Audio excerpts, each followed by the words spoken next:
ان الحمد لله نحمده ونستعينه ونستغفره ونعوذ بالله من شرور انفسنا ومن سيئات اعمالنا من يهده الله فلا مضل له ومن يضلله فلا هادي له واشهد ان لا اله الا الله وحده لا شريك له واشهد ان محمدا عبده ورسوله اما بعد فان خير الحديث كتاب الله وخير الهدي هدي محمد صلى الله عليه وسلم وشر الأمور محدثاتها وكل محدثة بدعة وكل بدعة ضلالة وكل ضلالة في النار. أعوذ بالله السميع العليم من الشيطان الرجيم من همزه ونفخه ونفثه. بسم الله الرحمن الرحيم. رب اشرح لي صدري ويسر لي أمري واحلل عقدة من لساني يفقهوا قولي. بسم الله الرحمن الرحيم. ان اللہ وملائکتہ یصلون علی النبی یا ایھا الذین آمنوا صلوا علیہ وسلموا تسلیما. اللهم صل علی محمد وعلی آل محمد كما صلیت علی ابراہیم وعلی آل ابراہیم انک حمید مجید. اللهم بارک علی محمد وعلی آل محمد كما بارکت علی ابراہیم وعلی آل ابراہیم انک حمید مجید. بھائیو، الحمدللہ آج 16 اور 17 ربیع الاول 1435 ہجری کی درمیانی رات 18 جنوری 2014 اور ہفتے کا دن ہے. ہماری آج کی یہ ایکسکلوسیو نشست امام کائنات سید الاولین والآخرین شفیع المذنبین رحمت للعالمین سیدنا و مولانا امام اعظم محمد الرسول اللہ صلی اللہ علیہ وآلہ وسلم کی ولادت مبارکہ کے بابرکت مہینے ربیع الاول کے کانٹیکسٹ میں منعقد ہو رہی ہے. اور آج کی گفتگو کا عنوان مسلمانوں کا ایک اہم ترین عقیدہ ہے. پوری دنیا کے مسلمان اہل سنت کہلانے والے تینوں گروہ بریلوی، دیوبندی اور سلفی یعنی اہل حدیث، اور اس کے علاوہ بھی جتنے اہل سنت کے آف شوٹس ہیں حنفی، شافعی، مالکی، حنبلی اور اہل تشیع بھی، اہل سنت اور اہل تشیع دونوں اس عقیدے پر متفق ہیں. اور وہ عقیدہ ہے امام کائنات صلی اللہ علیہ وسلم کی وفات کے بعد آپ صلی اللہ علیہ وسلم کی قبر مبارک میں برزخی حیات، جو اپنے موڈ کے اعتبار سے تو برزخی ہے لیکن وہ جسمانی بھی ہے اور روحانی بھی ہے. اس پر الحمدللہ امت کا اجماع ہے. اور آپ صلی اللہ علیہ وسلم کی قبر مبارک جنت کے ٹکڑوں میں سے ایک ٹکڑے پر ہے. چنانچہ صحیح بخاری اور صحیح مسلم کی متفق علیہ حدیث ہے. صحیح بخاری میں انٹرنیشنل نمبر کے مطابق 1196 اور صحیح مسلم میں 3370 کہ آپ صلی اللہ علیہ وسلم نے ارشاد فرمایا کہ میرے گھر سے لے کر میرے ممبر تک جنت کے ٹکڑوں میں سے ایک ٹکڑا ہے جسے ہم ریاض الجنہ کہتے ہیں. اور اس حدیث پر امام بخاری رحمہ اللہ نے باب باندھا ہے قبر رسول سے لے کر ممبر رسول تک کے حصے کی فضیلت. قبر رسول سے لے کر ممبر رسول صلی اللہ علیہ وآلہ وسلم تک کے حصے کی فضیلت. اور صحیح مسلم میں بھی یہی باب ہے، کیونکہ اب پریکٹیکلی اس حجرہ عائشہ رضی اللہ تعالی عنہا میں ہمارے محبوب صلی اللہ علیہ وسلم کی قبر مبارک ہے.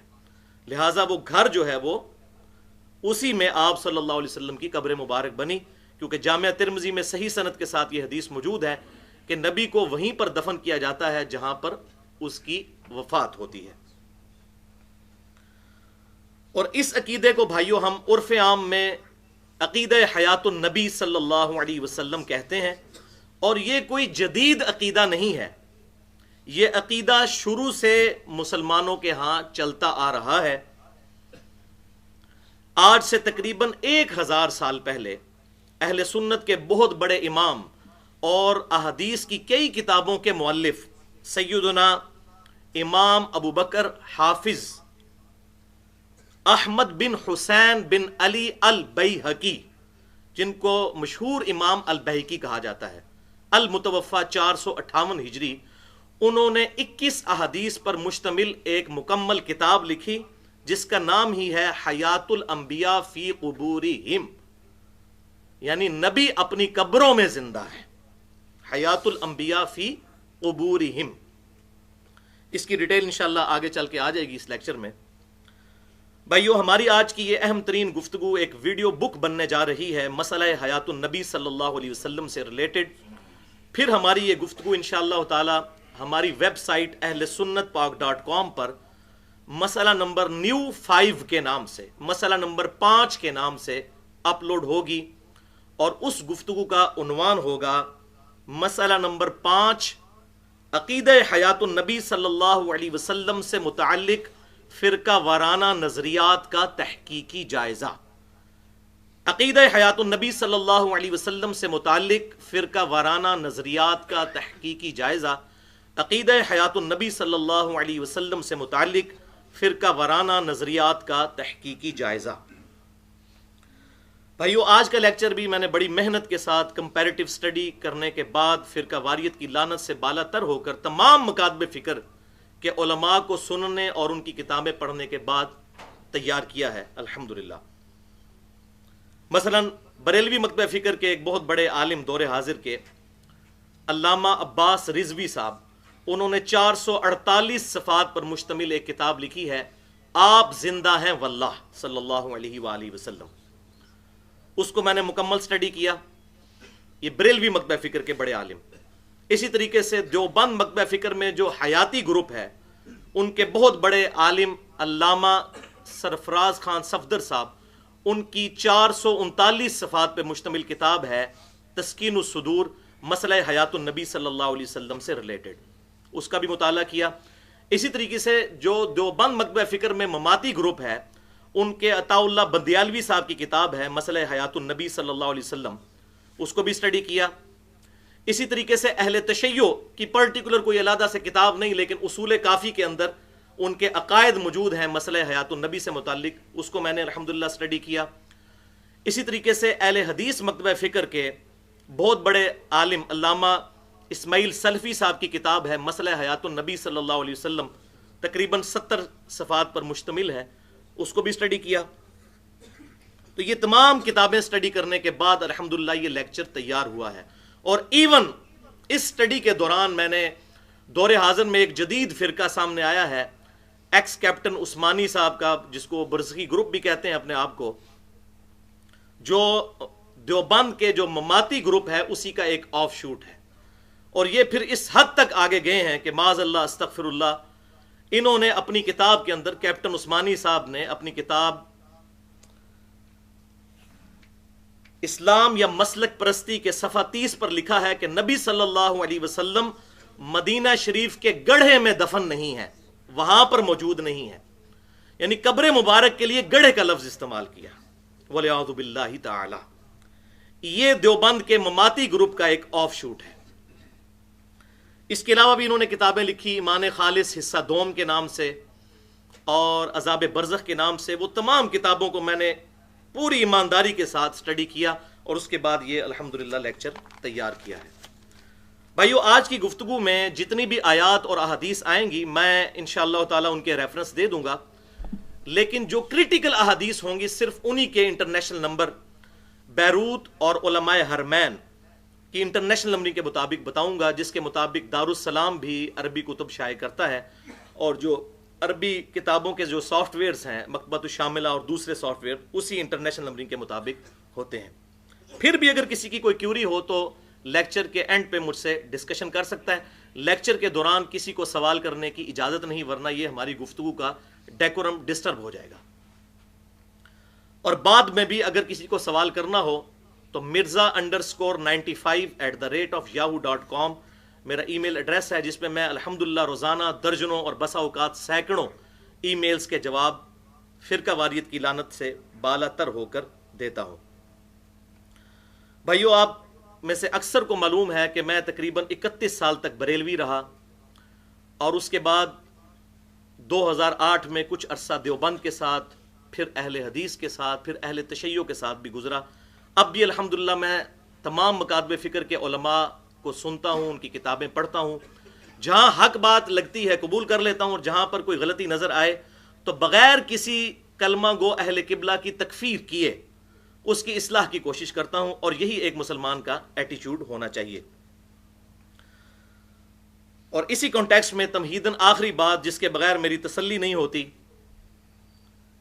کہ بھائیو، الحمدللہ میری روٹی دین کے ساتھ نہیں جڑی ہوئی، یعنی میرا سورس آف انکم دین نہیں ہے، اور یہی وجہ ہے کہ میں اپنی ذات کی خاطر دین سے 1 روپیہ کمانے کو بھی حرام سمجھتا ہوں، کوئی شرعی فتویٰ نہیں، اپنی ذات کی خاطر۔ اسی لیے میں نے فرقہ واریت کو 3 طلاقیں دے کر اور 4 تکبیریں پڑھ کر ہمیشہ کے لیے دفنا دیا ہے۔ اور دعا کریں ہر داعیان حق میں سے، ہر مسلم کے لیے، ہر دعوت دینے والے دائی کے لیے، کہ اللہ تعالیٰ اس دن سے پہلے کہ ہماری روٹی ہمارے دین کے ساتھ جڑ جائے، اللہ تعالیٰ ہمیں ایمان و عافیت کے ساتھ مدینہ شریف میں موت اور بقیہ غرقد میں مدفن اور جنت الفردوس میں اپنے محبوب صلی اللہ علیہ وسلم کے قدموں میں جگہ عطا فرمائے، آمین۔ بھائیو، اس تمہیدی گفتگو کے بعد اب آج کے لیکچر کی طرف آتے ہیں، جو کل 5 علمی پوائنٹس پر مشتمل ہے، جو الل ٹپ نہیں ہے بلکہ ایک انٹلیکچوئل ترتیب کے ساتھ ہے، ایٹ رینڈم نہیں ہے، تاکہ ایک عام آدمی کو بھی یہ ساری بات سمجھ آ جائے کہ مسئلہ حیات النبی صلی اللہ علیہ وسلم دراصل ایشو کیا ہے۔ تو اس کی تفصیل میں جانے سے پہلے ایک دفعہ پیار اور محبت کے ساتھ دروشی پڑھ لیجئے۔ اللہم صلی علی محمد وعلی آل محمد کما صلیت علی ابراہیم وعلی آل ابراہیم انک حمید مجید۔ اللہم بارک علی محمد وعلی آل محمد کما بارکت علی ابراہیم وعلی آل ابراہیم انک حمید مجید۔ علمی پوائنٹ نمبر 1، اور وہ ہے وفات النبی صلی اللہ علیہ وسلم سے متعلق کیا صحیح اور محتاط عقیدہ ہونا چاہیے۔ بھائیو، اس ضمن میں قرآن پاک کی 2 آیات بڑی اہم ہیں، جو امیر المؤمنین خلیفۃ المسلمین سیدنا ابو بکر الصدیق رضی اللہ تعالی عنہ نے آپ صلی اللہ علیہ وسلم کی وفات کے موقع پر بھی تلاوت فرمائی تھی۔ چنانچہ صحیح بخاری کے اندر کتاب المغازی چیپٹر میں آخری 2 باب کی تقریباً 46 احادیث پرٹیکولر آپ صلی اللہ علیہ وسلم کی وفات کے دنوں کے جو معاملات اور آپ صلی اللہ علیہ وسلم پر جو کیفیت طاری ہوئی اور آپ صلی اللہ علیہ وسلم نے جو نصیحتیں فرمائیں اس سے ریلیٹڈ ہے۔ صحیح بخاری میں کتاب المغازی چیپٹر میں انٹرنیشنل نمبرنگ کے مطابق 4428 سے لے کر 4473 تک یہ 46 احادیث ہیں، اور اشک بار آنکھوں سے پڑھنے والی احادیث ہیں۔ ظاہر ہے ہمارے محبوب صلی اللہ علیہ وسلم کی وفات کا، دنیا سے رحلت کا اس میں ذکر موجود ہے۔ اور اسی چیپٹر میں پھر کنکلوڈنگ خطبہ ہے سیدنا ابو بکر صدیق رضی اللہ تعالی عنہ کا، پرٹیکولر آپ صلی اللہ علیہ وسلم کی وفات کے موقع پر۔ اس کے صحیح بخاری میں کئی طرق موجود ہیں، انٹرنیشنل نمبرنگ کے مطابق 1241، 3667 اور 668 اور 4454۔ ان تمام طرق کا جو خلاصہ ہے وہ یہ ہے کہ آپ صلی اللہ علیہ وسلم کی جب وفات ہوئی تو سیدہ عائشہ رضی اللہ تعالیٰ عنہ کا بیان ہے کہ سیدنا ابو بکر صدیق رضی اللہ تعالیٰ عنہ میرے حجرے میں داخل ہوئے، انہوں نے آپ صلی اللہ علیہ وسلم کی میت مبارک کے اوپر سے چادر کو ہٹایا، آپ صلی اللہ علیہ وسلم کی دونوں آنکھوں کے درمیان بوسہ دیا اور کہا، یا نبی اللہ، اللہ تعالیٰ آپ پر 2 موتیں کبھی جمع نہیں کرے گا، ایک موت آپ کا مقدر تھی، وہ آپ کو آ کر رہنی تھی اور آ گئی۔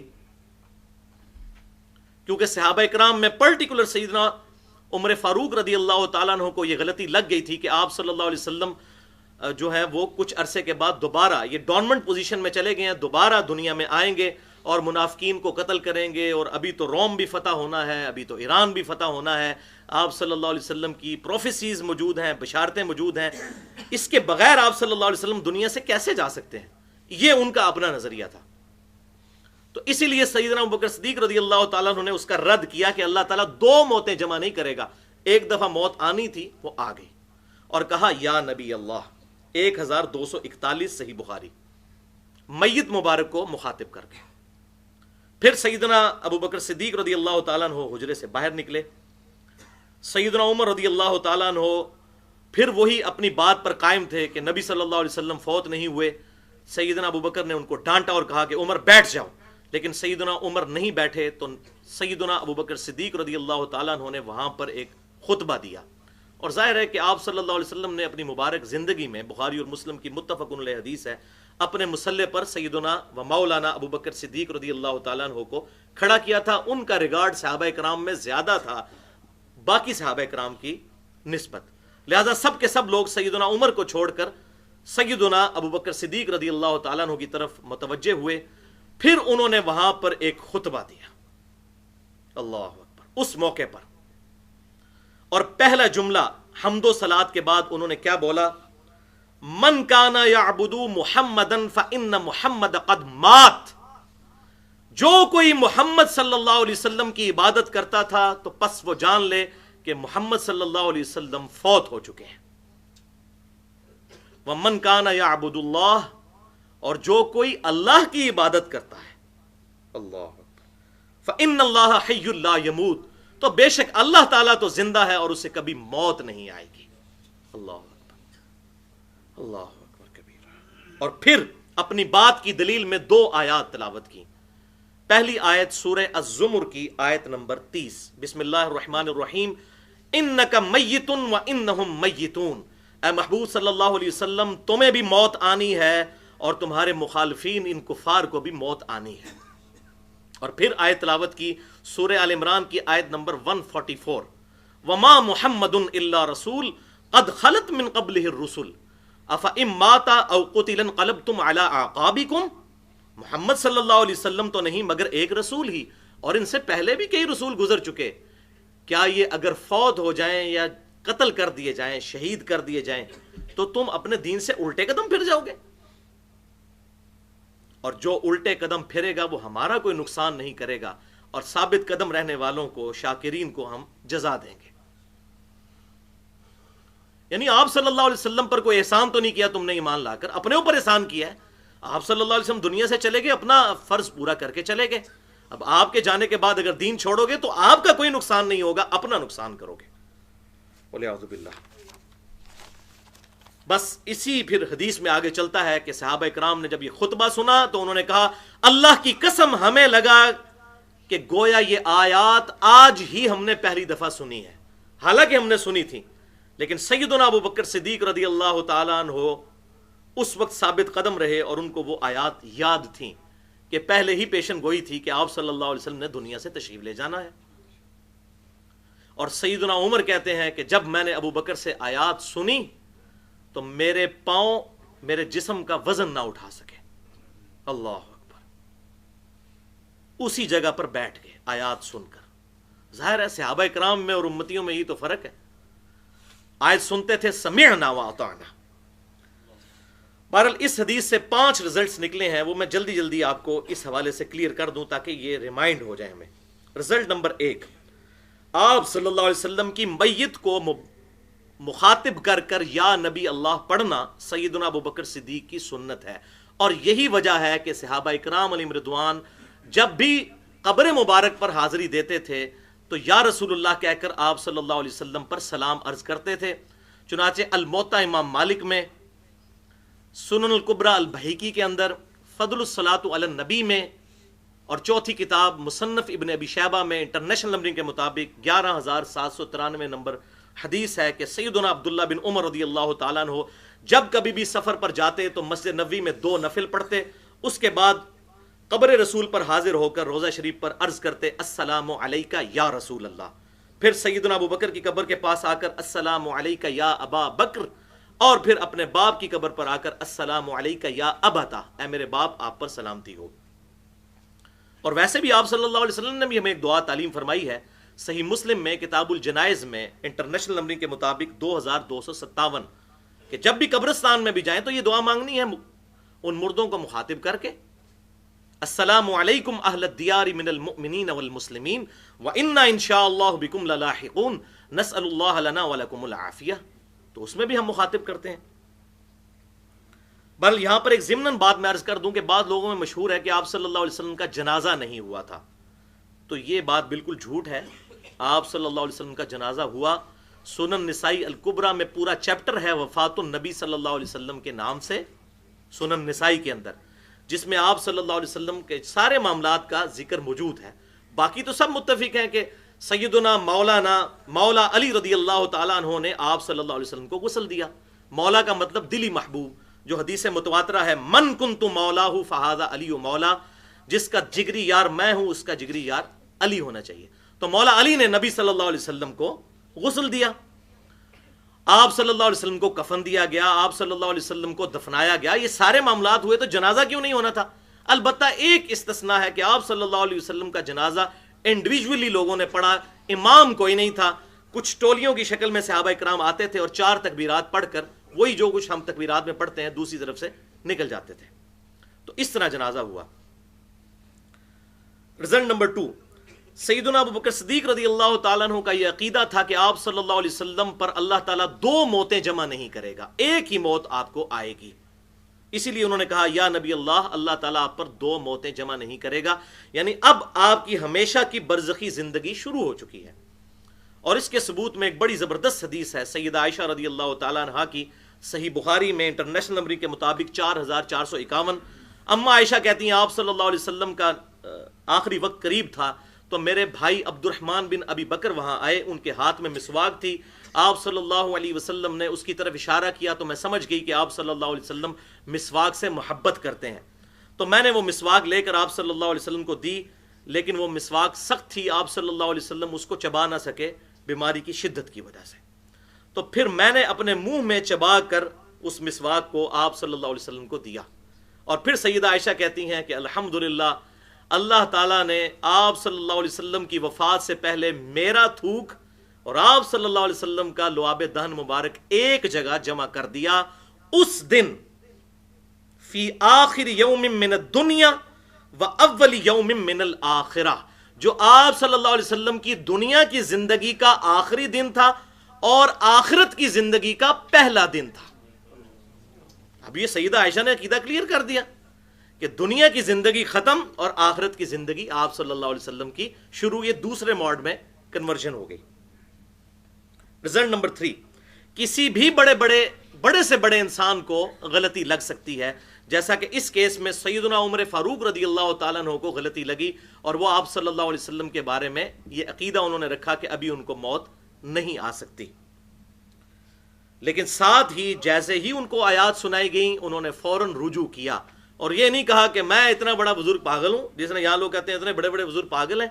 یہ صحابہ اکرام کا عقیدہ تھا کہ جب کوئی آیت سن لی تو فوراً بات کو قبول کر لیا۔ رزلٹ نمبر 4، عقیدہ توحید اتنا اہم ہے کہ سیدنا ابو بکر صدیق رضی اللہ تعالیٰ عنہ نے ایک فرضی جملہ بولا کہ جو کوئی محمد کی عبادت کرتا تھا جان لے کہ محمد صلی اللہ علیہ وسلم فوت ہو گئے۔ اب محمد کی کوئی عبادت کرتا تھا صلی اللہ علیہ وسلم؟ نہیں، لیکن اس عقیدے کو راسخ کرنے کے لیے کہ عبادت اس کی ہوگی کہ جسے کبھی موت نہ آئے۔ اللہ کے علاوہ کوئی نہیں ایسا کہ جسے کبھی نہ کبھی موت ایک دفعہ تو ذائقہ ضرور چکھنا ہے، کل نفس ذائقۃ الموت۔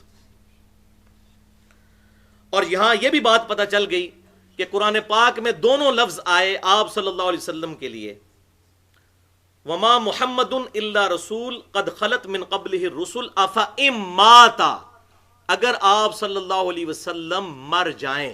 اب یہاں کہتے ہیں گستاخی ہوگی، اب یہ قرآن کی آیت ہے، او قتل انقلبتم علی اعقابکم، یا قتل کر دیے جائیں، حالانکہ شہید کا لفظ بھی آ سکتا تھا۔ تو یہ جو زیادہ ماچے خاں بنے ہوئے ہیں آج کل لوگ اور کہتے ہیں نہیں جی یہ مرنے کا لفظ نہ استعمال کریں، وفات کا لفظ نہ استعمال کریں، یہ گستاخی ہے، تو قرآن گستاخی سکھا رہا ہے۔ اور سیدنا ابوبکر صدیق نے وہ خطبہ دیا، اور قتل کا لفظ نہ استعمال کریں، شہادت کا لفظ استعمال کریں، قرآن نے قتل کا لفظ استعمال کیا۔ تو انڈرسٹوڈ ہے جب بھی کوئی مسلمان قتل ہوتا ہے وہ شہید ہوتا ہے۔ تو یہ عقیدہ بھی الحمدللہ یہاں سے کلیئر ہوا۔ اور رزلٹ نمبر 5 ہے کہ کوئی بھی بڑے سے بڑا انسان ہو سوائے نبی صلی اللہ علیہ وسلم کے، چاہے وہ سیدنا ابوبکر صدیق ہی کیوں نہ ہو، ان کی بھی بات بغیر دلیل کے قبول نہیں کی جائے گی۔ اور دیکھیں سیدنا ابوبکر صدیق نے جب جملہ بولا تو دلیل میں 2 آیات تلاوت کی۔ یہ جو ہم کہتے ہیں نہیں قرآن و سنت سے حوالہ دکھائیں، تو یہ کہتے ہیں جی اتنے بڑے بزرگ پاگل ہیں، تو سیدنا ابوبکر صدیق سے بڑا کون اس امت میں بزرگ ہے؟ انہوں نے بھی بغیر دلیل کے بات نہیں کی، دونوں آیات تلاوت کی اور پھر صحابہ کرام نے بھی اس کی بنیاد پر بات کو مانا، سمعنا و اطعنا، الحمدللہ۔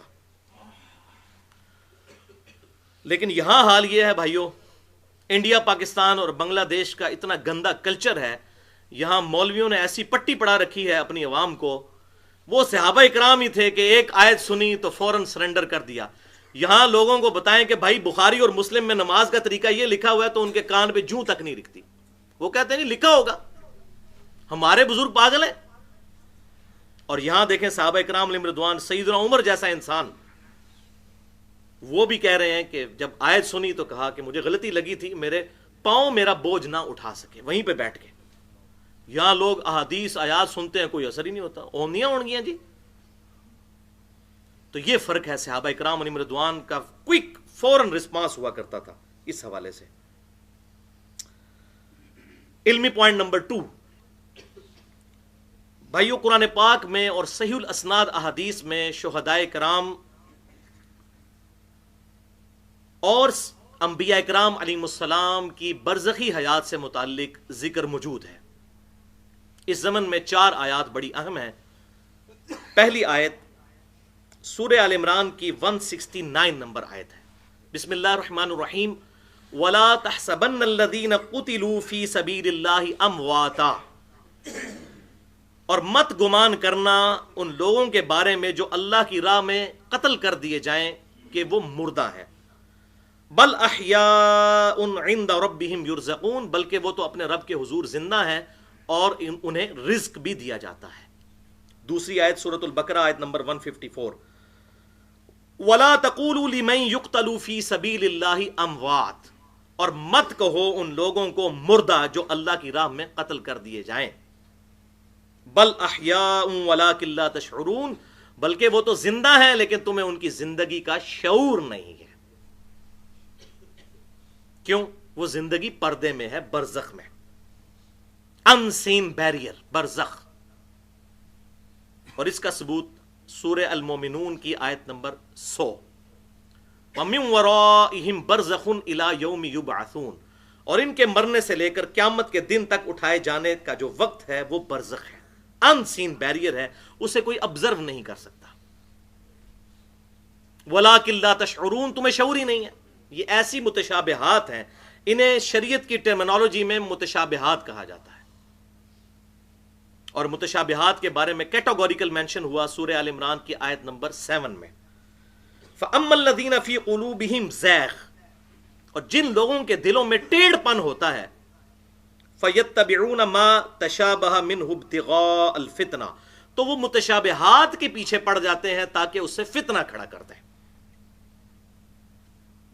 وَابْتِغَاءَ تَأْوِيلِهِ وَمَا يَعْلَمُ تَأْوِيلَهُ إِلَّا اللَّهُ، اور اس کا مراد اصلی کیا ہے اس کو پتہ لگانے کی کوشش کرتے ہیں، حالانکہ مراد اصلی صرف اللہ تعالیٰ کے علم میں ہے۔ متشابہات، ریزمبلنس والی چیزیں صرف سمجھانے کے لیے ہیں۔ یہ متشابہات ہے کیا ہیں؟ بیسیکلی یہ ہماری جو دنیا کا فریم آف ریفرنس ہے، یہ بالکل physical phenomena of nature different ہیں، اور آخرت کے معاملات بالکل ڈیفرنٹ ہیں۔ لیکن آخرت کی زندگی کا دھندلا سا تصور پیش کرنے کے لیے، سمجھانے کے لیے اللہ تعالیٰ نے تھوڑی بہت چیزیں ارشاد فرما دی۔ مثال کے طور پر جنت میں پاکیزہ بیویاں ملیں گی، جنت میں پھل ملیں گے، جنت کی نعمتوں کا ذکر کیا۔ یہ تمام کی تمام چیزیں متشابہات ہیں، ان کے بارے میں ہمیں ان ڈیپتھ ڈکلیئر نہیں کی گئی چیزیں کہ وہ کس کیفیت میں ہوں گی، صرف ایک دھندلا سا تصور بتایا گیا ہے کہ دنیا کے اوپر قیاس کوئی کر لے کہ جس طرح یہاں پر بیویاں وہاں پر بھی بیویاں ہوں گی۔ لیکن بخاری اور مسلم کی متفق علیہ حدیث ہے، اور اسی کانٹیکسٹ میں سورہ الف لام میم سجدہ میں آیت بھی موجود ہے کہ اللہ تعالیٰ نے اپنے نیک بندوں کے لیے وہ آیات، وہ نعمتیں تیار کر رکھی ہیں جو نہ کسی آنکھ نے دیکھی، نہ کسی کان نے سنی، اور نہ کسی کے دل پر اس کا گمان گزرا۔ لیکن دھندلا سا تصور پیش کرنے کے لیے اس کی ریزمبلنس، اس کی مشابہت بتائی گئی ہے۔ اردو میں بھی لفظ مشابہت استعمال ہوتا ہے، تو یہ ہوتی ہیں متشابہات۔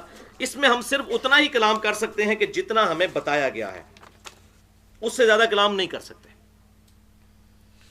شہداء کی اخروی زندگی کے بارے میں دھندلا سا تصور جو قرآن و سنت کے اندر آیا، قرآن والا حصہ تو ہم نے سن لیا، اب سنت کی طرف رجوع کرتے ہیں جو قرآن پاک کے بعد سب سے بیسٹ ایکسپلینیشن ہے ان عقائد کی۔ اس کانٹیکسٹ میں 3 صحیح الاسناد احادیث سن لیجئے۔ پہلی حدیث صحیح مسلم میں انٹرنیشنل نمبرنگ کے مطابق 4885 نمبر، کتاب الامارہ چیپٹر کے اندر یہی آیت سورہ آل عمران کی 169 وَلَا تَحْسَبَنَّ الَّذِينَ قُتِلُوا فِي سَبِيلِ اللَّهِ أَمْوَاتًا، اس کے بارے میں امام کائنات صلی اللہ علیہ وسلم سے جب صحابہ کرام نے پوچھا تو آپ صلی اللہ علیہ وسلم نے ارشاد فرمایا کہ شہداء کی روحیں سبز پرندوں کے پیٹ میں ڈال دی جاتی ہیں اور وہ جنت میں ہر طرف سیر کرتی پھرتی ہیں اور جنت کی نعمتوں کو انجوائے کرتی ہیں، اور پھر عرش کے نیچے قندیلوں پر آ کر وہ بیٹھ جاتی ہیں تو اللہ تعالیٰ ان سے خطاب فرماتا ہے کہ کوئی خواہش ہو تو اس کا اظہار کرو۔ تو وہ روحیں کہتی ہیں یا اللہ تو نے ہمیں اتنا کچھ نوازا ہے، ہم کس خواہش کا اظہار کریں؟ جب اللہ تعالیٰ بار بار پوچھتا ہے تو وہ ایک ہی خواہش کا اظہار کرتی ہیں کہ اے اللہ ہمیں دنیا میں دوبارہ بھیج دے، ہم تیری راہ میں دوبارہ قتل کیے جائیں۔ اس کا جو ٹیسٹ ہے نا وہ اس کو وہاں پر بھی فیل کریں گے، لیکن اللہ تبارک و تعالیٰ اس معاملے میں ان کی یہ خواہش پوری نہیں فرمائے گا، کیونکہ ایک ہی دفعہ یہاں دنیا سے ایگزٹ ہے۔ بلکہ صحیح مسلم میں حدیث ہے کہ دنیا سے جانے کے بعد صرف شہید ہی تمنا کرے گا اس دنیا میں آنے کی، اور بخاری اور مسلم کی متفق علیہ حدیث ہے، آپ صلی اللہ علیہ وسلم نے فرمایا میری خواہش ہے کہ میں اللہ کی راہ میں قتل کیا جاؤں، پھر زندہ کیا جاؤں، پھر قتل کیا جاؤں، پھر زندہ کیا جاؤں، پھر قتل کیا جاؤں، پھر زندہ کیا جاؤں، پھر قتل کیا جاؤں، پھر زندہ کیا جاؤں۔ اور صحیح مسلم کی حدیث ہے کہ جو شخص شہادت کی تمنا کے بغیر مرا وہ منافقت کی ایک شاخ پر مرا۔ لہذا ہر مسلمان کے دل میں شہادت کی تمنا ہونی چاہیے، یہ لٹمس ٹیسٹ ہے ایمان کا۔ اور قتال از دا سمم بونم آف اسلام، اسلام کا ہائیسٹ گڈ جو ایمینول کانٹ کی فلسفی میں اس کو سمم بونم کہتے ہیں، وہ قتال ہے کہ ایک شخص اپنی جان لے کر اللہ کے حضور حاضر ہو جائے، یا اللہ میرے پاس سب سے قیمتی چیز یہ تھی، میں تیرے لیے قربان کرنے کے لیے تیار ہوں۔ دوسری حدیث صحیح بخاری میں انٹرنیشنل نمبر کے مطابق 1351 نمبر حدیث، جابر بن عبداللہ رضی اللہ تعالیٰ عنہ کہتے ہیں کہ غزوہ احد کے موقع پر بڑی کیٹاسٹرافک کنڈیشن تھی، ظاہر مسلمانوں کو لاس پہنچا تھا، اسی دوران میرے والد بھی عبداللہ اسی جنگ میں شہید ہوئے، تو جلدی میں ان کو ایک اور صحابی کے ساتھ مشترکہ قبر میں دفنا دیا گیا۔ کہتے ہیں لیکن میرے دل میں قلق تھا کہ میرے باپ کو اجتماعی قبر میں کیوں دفنایا گیا، تو میں نے یہ خواہش اپنے دل میں رکھی تھی کہ جب بھی مجھے موقع ملا میں اپنے باپ کی قبر کو شفٹ کروں گا۔ صحیح بخاری انٹرنیشنل نمبرنگ کے مطابق 1351، وہ کہتے ہیں کہ میں نے اپنے باپ کی شہادت کے 6 مہینے کے بعد اپنے باپ کو قبر سے نکالا، ان کا پورا جسم اسی حالت میں تھا جس حالت میں ان کو دفنایا گیا تھا۔ اللہ اکبر کبیرہ۔ بھائیو یہ کوئی سائبیریا کا برفانی علاقہ نہیں ہے جہاں پر 6000 سال تک بھی لاش خراب نہیں ہوگی، ریگستانی علاقہ ہے، 6 مہینے تک لاش کا سلامت رہنا یہ اسپیشل پروٹوکول ہے اللہ تعالیٰ کی طرف سے شہداء کے لیے، اسپیشل پروٹوکول۔ تیسری حدیث صحیح بخاری میں انٹرنیشنل نمبر کے مطابق 1390 نمبر حدیث ہے کہ اموی خلیفہ ولید بن عبد الملک کے دور میں آپ صلی اللہ علیہ وسلم کی وفات کے تقریباً 76 سال کے بعد 87 ہجری کے اندر حجرہ عائشہ کی دیوار گر گئی جس میں آپ صلی اللہ علیہ وسلم کی قبر مبارک ہے۔ اس کی کنسٹرکشن کے دوران ایک پاؤں نکل آیا اور صحابہ کرام علیہم رضوان اور تابعین بڑے سخت پریشان ہوئے کہ آپ صلی اللہ علیہ وسلم کا پاؤں مبارک قبر سے باہر نکل آیا ہے، پنڈلی سمیت پورا پاؤں مبارک، 76 سال بعد۔ تو پھر انہوں نے سیدہ عائشہ کے بھانجے عروہ ابن زبیر رحمۃ اللہ علیہ المتوفا 94 ہجری، جو عبداللہ ابن زبیر صحابی کے چھوٹے بھائی ہیں اور سیدہ عائشہ کے محرم تھے، ان کے بھانجے تھے، وہ فریکوینٹلی حجرہ عائشہ میں آتے تھے، ان کو پتا تھا کہ قبروں کی لوکیشن کیا ہے، ان کو بلایا گیا تو انہوں نے جب وہ پاؤں دیکھا اور قبروں کی لوکیشن دیکھی تو کہا کہ اللہ کی قسم یہ نبی صلی اللہ علیہ وسلم کا پاؤں مبارک نہیں بلکہ سیدنا عمر کا پاؤں مبارک ہے۔ اللہ اکبر۔ اور پھر ان کو دوبارہ اس طرح دفنا دیا گیا۔ سیدنا عمر فاروق رضی اللہ تعالیٰ عنہ کی شہادت کے 63 سال کے بعد ان کا پاؤں مبارک جتنا ظاہر ہوا تھا وہ بالکل صحیح حالت میں تھا۔ یہ صحیح بخاری میں کوئی افسانے نہیں میں پڑھ رہا مولویوں کی طرح، یہ سارے حوالے میرے بخاری مسلم چل رہے ہیں۔ اللہ اکبر۔ تو بھائیو، ان دلائل کی روشنی میں یہ بات بالکل کلیئر ہو گئی اور پوری امت کا اس پر اجماع ہے کہ انبیاء کرام علیہ السلام کو بھی وفات کے بعد شہداء کرام کی طرح پروٹوکول حاصل ہے، بلکہ انبیاء کرام علیہ السلام کی زندگی شہداء سے افضل در افضل در افضل در افضل ہے۔ شہید تو ہوتا ہی وہ ہے جو اپنے نبی کے کلمے کے لیے جان دے دیتا ہے، اور یہ بات بھی لاجیکل ہے۔ جو P H D degree holder ہے وہ میٹرک تو ہو گئی، تو شہید کو آپ میٹرک لیول پہ سمجھ لیں، کیونکہ 4 درجے ہیں نا، تو چوتھے درجے تیسرے درجے پہ آتے ہیں۔ تو انبیاء کرام علیہ السلام کو تو بدرجہ اولا یہ پروٹوکول الحمدللہ اس حوالے سے حاصل ہے۔ یہی وجہ ہے کہ 5ویں صدی ہجری میں اہل سنت کے بہت بڑے محدث اور کئی احادیث کی کتابوں کے مؤلف، بلکہ ان سے زیادہ کسی نے احادیث کتابوں میں جمع نہیں کی، آج سے 1000 سال پہلے امام حافظ ابو بکر احمد بن حسین بن علی البیہقی المتوفى 458 ہجری، انہوں نے مستقل ایک کتاب لکھی ہے، 21 احادیث کا مجموعہ، حیات الانبیاء فی قبورہم، نبی اپنی قبروں کے اندر زندہ ہیں، اور اس میں وہ کئی احادیث لے کر آئے، کچھ صحیح بھی ہیں کچھ ضعیف بھی ہیں۔ پہلے نمبر پہ وہی حدیث لے کر آئے جو مسند ابی یعلا میں انٹرنیشنل نمبرنگ کے مطابق 3425 نمبر حدیث موجود ہے۔ آپ صلی اللہ علیہ وسلم نے ارشاد فرمایا، الانبیاء احیاء فی قبورہم یصلون، نبی اپنی قبروں میں زندہ ہیں اور نمازیں بھی پڑھتے ہیں۔ اور اس کی سپورٹ میں پھر امام بھیقی 7ویں اور 8ویں نمبر پر صحیح مسلم کی 2 حدیثیں لے کر آئے، انٹرنیشنل نمبر کے مطابق 6156 اور 6157 صحیح مسلم کی، کہ نبی صلی اللہ علیہ وسلم کہتے ہیں کہ میں نے شب معراج موسیٰ علیہ السلام کو سرخ ٹیلے کے پاس اپنی قبر میں نماز پڑھتے ہوئے دیکھا۔ تو امام بھیقی اس کو دلیل کے طور پر لے کر آئے الحمدللہ، اور پھر انہوں نے اس کتاب کو کنکلوڈ کرتے ہوئے اپنا عقیدہ بالکل واضح الفاظ کے اندر لکھ دیا، جس میں کوئی ایمبیگوٹی ہے ہی نہیں، کوئی مشابہ لگ ہی نہیں سکتا، جس کو میں ذرا وہ پنجابی میں کہتا ہوں بالکل ننگی بات انہوں نے کر دی، کوئی ابہام رہی نہیں، کوئی ایمبیگوٹی رہی نہیں۔ اس کتاب کے اینڈ پہ حیات الانبیاء فی قبورہم امام بھیقی نے،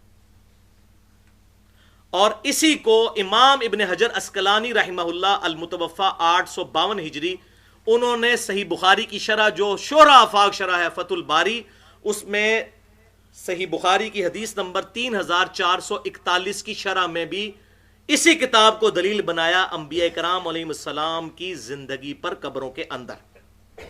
صحیح بخاری انٹرنیشنل نمبر کے مطابق 3441، اس کی جب شرح لکھی امام ابن حجر عسقلانی نے فتح الباری میں، اس باب وذکر فی الکتاب مریم، اس کے اندر انہوں نے امام بھیقی کی اس کتاب کا حوالہ دیا اور کہا کہ یہی امت کا عقیدہ ہے۔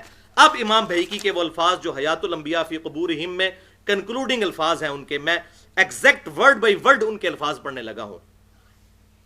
اور یہ صحیح ہے کہ بے شک اللہ جل ثناہ نے انبیاء کرام علیہ السلام پر ان کی روحیں لوٹا دی ہیں، اور اب وہ اپنے پروردگار کے نزدیک شہداء کی طرح زندہ ہیں، ان کی روحیں ان پر لوٹا دی ہیں۔ اب پھر یہی امام بھیقی نے کتاب لکھی ہے عقیدوں کے اوپر، الاعتقاد کے نام سے الگ سے، اس میں بھی انہوں نے نبی صلی اللہ علیہ وسلم پر جو چیپٹر باندھا، اس کی جو فصل تھی دلال نبوت کے اوپر، اس میں بھی الفاظ یہ لکھے، لفظ بے لفظ یہ الفاظ ہیں، اور انبیاء کرام علیہ السلام کی روحیں قبض کرنے کے بعد انہی کی طرف لوٹا دی جاتی ہیں، پس وہ شہداء کی طرح اپنے رب کے نزدیک زندہ ہیں۔ ابھی شہداء کی طرح سے مراد یہ نہ سمجھیے گا کہ شہید جس طرح وہ سبز پرندوں کے پیٹ میں ان کی روح ہے اس طرح نہیں، کی طرح سے مراد اس طرح سمجھ لیں جیسے ہم کہتے ہیں کہ انبیاء کرام علیہ السلام بھی انسان ہوتے ہیں، لیکن وہ عام انسان نہیں ہوتے، ان کا انسان ہونا اور ہمارے انسان ہونے میں بڑا فرق ہے۔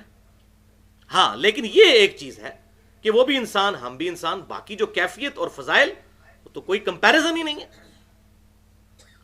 تو کی طرح سے مراد ہے کہ جس طرح وہ بھی زندہ یہ بھی زندہ، اور امام صاحب کی کتاب خود ہی بتا رہی ہے حیات الانبیاء فی قبورہم، نبی اپنی قبروں میں زندہ ہے۔ اس کے اوپر ذرا غور کیجیے۔ اور یہ قبروں میں زندگی جسمانی بھی ہے اور روحانی بھی، لیکن اس کی کیفیت کیا ہے؟ دنیاوی نہیں ہے، برزخی ہے۔ یہاں سے پھر اختلاف شروع ہو جاتا ہے، اور وہ اختلاف حل کرنے کے لیے انشاءاللہ اگلے 2 پوائنٹس ڈسکس کرتے ہیں۔ ایک دفعہ دروشی پڑھ لیجئے۔ اللہم صلی علی محمد وعلی آل محمد کما صلیت علی ابراہیم وعلی آل ابراہیم انک حمید مجید۔ اللہم بارک علی محمد وعلی آل محمد کما بارکت علی ابراہیم وعلی آل ابراہیم انک حمید مجید۔ بڑی سینسٹیو گفتگو ہے، بڑا اٹینٹیو ہو کے سننا ہے، ورنہ بات سمجھ نہیں آئے گی، اور بڑی کرخت باتیں بھی ہوں گی ان کے لیے جن کا یہ عقیدہ خراب ہو چکا ہے 1955-56 کے بعد، اور جن کا عقیدہ وہ شروع والا ہے ان کا معاملہ ٹھیک ہے، وہ آپ کو پتہ چل جائے گا یہ بدعت کب سے شروع ہوئی ہے مماتی فتنے کی۔ علمی پوائنٹ نمبر 3، انبیاء کرام علیہ السلام اپنی قبروں میں زندہ ہیں، اور ان کی زندگی نمبر 1 اخروی ہے یعنی آخرت کی زندگی، نمبر 2 برزخی ہے یعنی ان سین بیریئر، نظر نہیں آ سکتی، نمبر 3 جنتی ہے، اور نمبر 4 جسمانی پلس روحانی ہے لیکن اس کی کیفیت برزخی ہے۔ اور یہ زندگی کسی بھی صورت دنیا کی زندگی کے مشابہ نہیں ہے، کیونکہ دنیا کی زندگی کے پروٹوکول ڈیفرنٹ ہے۔ دنیا میں زندہ رہنے کے لیے ہمیں سب سے بیسک نیڈ ہے سانس، پھر کھانا پینا، بیویاں، یہ تمام چیزیں دنیا کی ضرورتیں ہیں، لیکن آخرت کی زندگی میں کوئی ایسی چیز نہیں۔ دنیا میں بیت الخلاء بھی جانا پڑتا ہے، جبکہ صحیح مسلم میں حدیث ہے کہ جنتی جب کھانا کھائیں گے جنت کا تو ایک خوشبودار ڈکار آئے گی، ان کا سارا کھانا ہضم ہو جائے گا، کوئی پیشاب پخانے کی حاجت ہی نہیں رہے گی۔ دنیا کی زندگی اور آخرت کی زندگی میں بڑا فرق ہے، اس لیے ہم صرف یہ قبر مبارک کی زندگی کا ایک دھندلا سا تصور اس متشابہ چیز کا قرآن اور سنت کی روشنی میں پیش کر سکتے ہیں، جتنا بتایا گیا اس سے آگے ہم بڑھ نہیں سکتے۔ اب اگر کوئی شخص یہ چاہے کہ قبر مبارک کھود کر آپ صلی اللہ علیہ وسلم کو دیکھنا چاہے کہ آپ صلی اللہ علیہ وسلم کی قبر مبارک میں زندگی کیسی ہے، تو اس کو آبزرو نہیں کر سکتا۔ یہ نہ سمجھیے گا جیسے ہم تہ خانے میں بیٹھ جائیں تو آپ صلی اللہ علیہ وسلم بھی قبر مبارک میں اسی طریقے سے اسی طرح کی زندگی گزار رہے ہیں، وہ ان سین بیریئر ہے، وہ ہمیں نظر نہیں آ سکتا۔ لہٰذا اگر قبر مبارک کھودی جائے گی تو آپ صلی اللہ علیہ وسلم ہمیں اسی لیٹی ہوئی حالت میں ہی نظر آئیں گے جیسا کہ آپ صلی اللہ علیہ وسلم کو دفن کیا گیا تھا۔ وہ آپ کی ایکٹیویٹیز کو ہم اس دنیا میں آبزرو نہیں کر سکتے، ایون یہاں فرشتے میرے دائیں بائیں میں اس کو آبزرو نہیں کر سکتا، لیکن اس کا یہ مطلب تو نہیں یہ غیب کی چیزیں ہیں، میری نظروں سے ضرور اوجھل ہیں، بلکہ دنیا کے اندر بھی کئی چیزیں ہیں، الیکٹرو میگنیٹک ویوز ہیں، ہم ان کو نہیں آبزرو کر سکتے فزیکلی خود، ہاں تجربات سے چیزیں پتہ چلی ہیں، وہ بھی اب پتہ چلی ہیں جس کے اوپر یہ پوری موبائل ٹیکنالوجی پوری دنیا کی چل رہی ہے، سیٹلائٹ کی۔ تو اس کو آپ اس طرح سمجھ لیجئے کہ جیسا کوئی شخص دنیا میں سویا ہوا ہوتا ہے اور اس کو خواب دکھایا جاتا ہے اور اس کے اوپر کوئی کیفیت طاری ہوتی ہے، تو پاس کھڑا شخص اس کو وہ لیٹی ہوئی حالت میں دیکھے گا، لیکن وہ شخص ان تمام کیفیات سے گزر رہا ہوتا ہے۔ یہ میں سمجھانے کے لیے بات کر رہا ہوں۔ بالکل اس طریقے سے انبیاء کرام علیہ السلام اپنی قبروں میں لیٹی ہوئی حالت میں نظر آئیں گے، لیکن ان پہ جو کیفیات گزری ہوں گی وہ ہم نہیں دیکھ سکتے، وہ ان سین بیریئر ہے۔ سورہ المومنون آیت نمبر 100، وَمِن وَرَائِهِمْ بَرْزَخٌ إِلَى يَوْمِ يُبْعَثُونَ، اور ان کے مرنے سے لے کر قیامت کے دن تک اٹھائے جانے تک برزخ ہے، ان سین بیریئر۔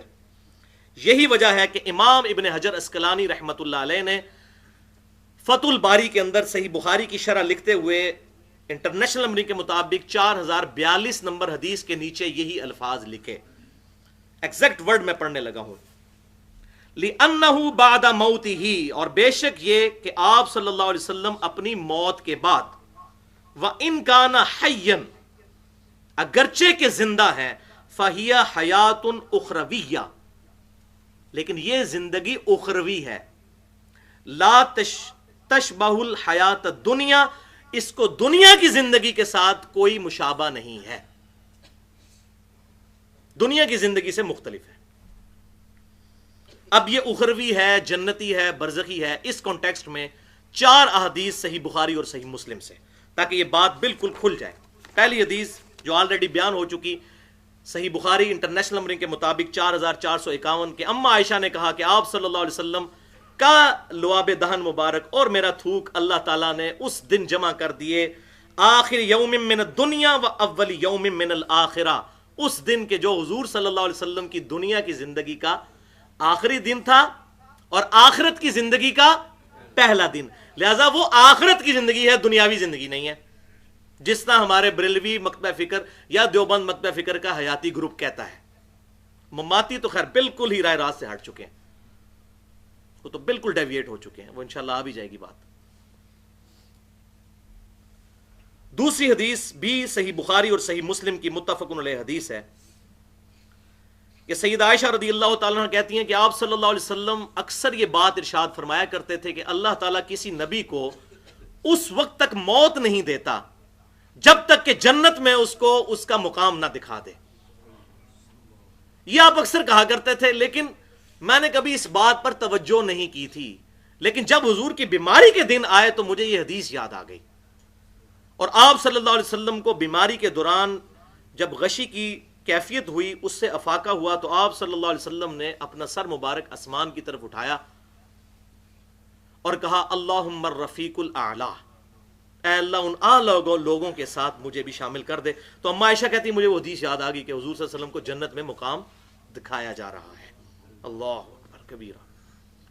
اور پھر بخاری اور مسلم کا جو دوسرا طرق ہے اس میں آگے الفاظ یہ ہیں کہ آپ صلی اللہ علیہ وسلم نے پھر یہ آیت پڑھی، سورہ نساء کی آیت نمبر 69، مع الذین انعم اللہ علیہم من النبیین والصدیقین والشہداء والصالحین، یعنی اللہ اور اس کے رسول کی اطاعت کرنے والے لوگوں کو ساتھ ملے گا ان لوگوں کا جو صراط الذین انعمت علیہم، انعام یافتہ لوگ ہیں، نبیوں میں سے، صدیقین میں سے، شہداء میں سے اور صالحین میں سے۔ یہ آیت آپ نے تلاوت کی اور پھر آپ صلی اللہ علیہ وسلم کی روح مبارک آپ صلی اللہ علیہ وسلم کے جسم مبارک سے پرواز کر گئی۔ انا للہ و انا الیہ راجعون۔ تیسری حدیث صحیح بخاری میں 4462 نمبر حدیث ہے، نبی صلی اللہ علیہ وسلم کی لاڈلی بیٹی سیدہ فاطمہ رضی اللہ تعالیٰ عنہ نے آپ صلی اللہ علیہ وسلم کی وفات کے بعد کہا، اے ابا جان، آپ نے اپنے رب کے بلاوے پر لبیک کہہ دیا، اے ابا جان آپ کا ٹھکانہ جنت الفردوس ہے۔ یہ سیدہ فاطمہ رضی اللہ تعالیٰ عنہ نے آپ صلی اللہ علیہ وسلم کی وفات کے بعد کہا۔ اور یہاں وہ بھی بات یاد کر لیجئے، بخاری اور مسلم کی متفق علیہ حدیث ہے کہ وفات سے کچھ عرصہ پہلے آپ صلی اللہ علیہ وسلم نے سیدہ فاطمہ کے ایک کان میں ایک بات کہی تو وہ رو پڑی، اور پھر ایک بات کہی تو مسکرا پڑی۔ بعد میں اما عائشہ نے بڑا زور لگا کے جب پوچھا تو پھر سیدہ فاطمہ نے بتایا کہ نبی صلی اللہ علیہ وسلم نے مجھے اپنی وفات کی خبر دی تھی، کسی اور کو نہیں بتایا تھا، صرف سیدہ فاطمہ کو بتایا تھا، تو میں رو پڑی۔ اور پھر آپ صلی اللہ علیہ وسلم نے مجھے بشارت دی کہ میرے اہل بیت میں سے سب سے پہلے تم مجھ سے ملاقات کرو گی، اور کیا تم اس پر خوش نہیں ہو کہ اللہ تعالیٰ نے تمہیں جنتی عورتوں کا سردار بنا دیا ہے؟ اللہ اکبر۔ تو اس پہ پھر میں مسکرائی کہ میں اپنے محبوب صلی اللہ علیہ وسلم کو دیکھ لوں گی۔ تو ظاہر ہے کہ وہ دیکھنا کہاں پر ہے، وہ جنتی زندگی ہے۔ قبر مبارک تو سیدہ فاطمہ کی وہاں پر نہیں، وہ تو جنت البقیع قبرستان بقیع غرقد میں۔ اور چوتھی حدیث بھی صحیح بخاری میں انٹرنیشنل نمبر کے مطابق 1386، آپ صلی اللہ علیہ وسلم کو ایک طویل خواب دکھایا گیا، اس کے اینڈ پہ آپ صلی اللہ علیہ وسلم کو ایک منظر دکھایا گیا۔ اور یاد رکھیے گا نبیوں کا خواب وحی الہی ہوتا ہے، اس پہ تو اجماع ہے، قرآن پاک میں موجود ہے۔ ابراہیم علیہ السلام کو جو بیٹے کی قربانی کا حکم ہوا خواب کے ذریعے ہوا۔ اس طویل خواب کے اینڈ پہ آپ صلی اللہ علیہ وسلم نے جب سر مبارک اوپر اٹھایا تو بادل کی مانند کوئی شے نظر آئی، تو جبریل سے پوچھا یہ کیا ہے؟ تو انہوں نے کہا یا رسول اللہ صلی اللہ علیہ وسلم یہ آپ کا مقام ہے وفات کے بعد۔ تو نبی صلی اللہ علیہ وسلم نے فرمایا جبریل مجھے چھوڑ دو، میں اس مقام میں داخل ہو جاؤں۔ تو سیدنا جبریل نے عرض کی اے اللہ کے رسول صلی اللہ علیہ وسلم ابھی آپ کے چند دن دنیا میں باقی ہیں، اس کے بعد آپ اسی مقام پر آ جائیں گے۔ تو اس سے بھی بات پتہ چلی کہ یہ اخروی مقام جنتی مقام ہے، لیکن اس سے یہ بات بھی پتہ چلی کہ آپ صلی اللہ علیہ وسلم یہ خواب دیکھ رہے تھے اور آپ نے کہا کہ مجھے میرے مقام میں داخل ہونے دو، تو اگر آپ داخل بھی ہوتے تو آپ صلی اللہ علیہ وسلم کی روح مبارک داخل ہوتی، جسم مبارک تو یہی تھا، اور اس روح اور جسم کا تعلق جو ہے وہ انشاءاللہ آگے چل کے آپ کو احادیث میں انشاءاللہ کلیئر ہو جائے گا۔ بھائیو، ہم نے اب تک جتنی حدیث سنی ہے اس سے ثابت ہوا کہ آپ صلی اللہ علیہ وسلم کی جو زندگی ہے اخروی ہے، برزخی ہے اور جنتی ہے، لیکن لیکن لیکن ساتھ ہی ساتھ آپ صلی اللہ علیہ وسلم کی قبر مبارک میں زندگی جسمانی بھی ہے اور روحانی بھی ہے، لیکن اس کی کیفیت، اس کا موڈ برزخی ہے۔ اور میرا اس ویڈیو کے ذریعے چیلنج ہے کہ 1956-57 سے پہلے اس روئے ارض پہ کوئی بھی مسلمان ایسا ایگزسٹ نہیں کرتا تھا کہ جس کا یہ عقیدہ ہو کہ آپ صلی اللہ علیہ وآلہ وسلم اپنی قبر مبارک میں زندہ نہیں ہے۔ کسی کا یہ عقیدہ نہیں تھا۔ یہ دیوبند کا ایک آف شوٹ نکلا، دیوبندی مماتی گروپ، عنایت اللہ شاہ بخاری اور پھر ان کے سارے فالورز، انہوں نے یہ پہلی دفعہ چوہا چھوڑا کہ جی شہید جنت میں ہیں تو نبی ان قبروں میں کیا کر رہے ہیں، معاذ اللہ استغفر اللہ۔ ان کو بیچاروں کو پتہ ہی نہیں کہ آپ کی قبر مبارک تو خود جنت کے ٹکڑے میں۔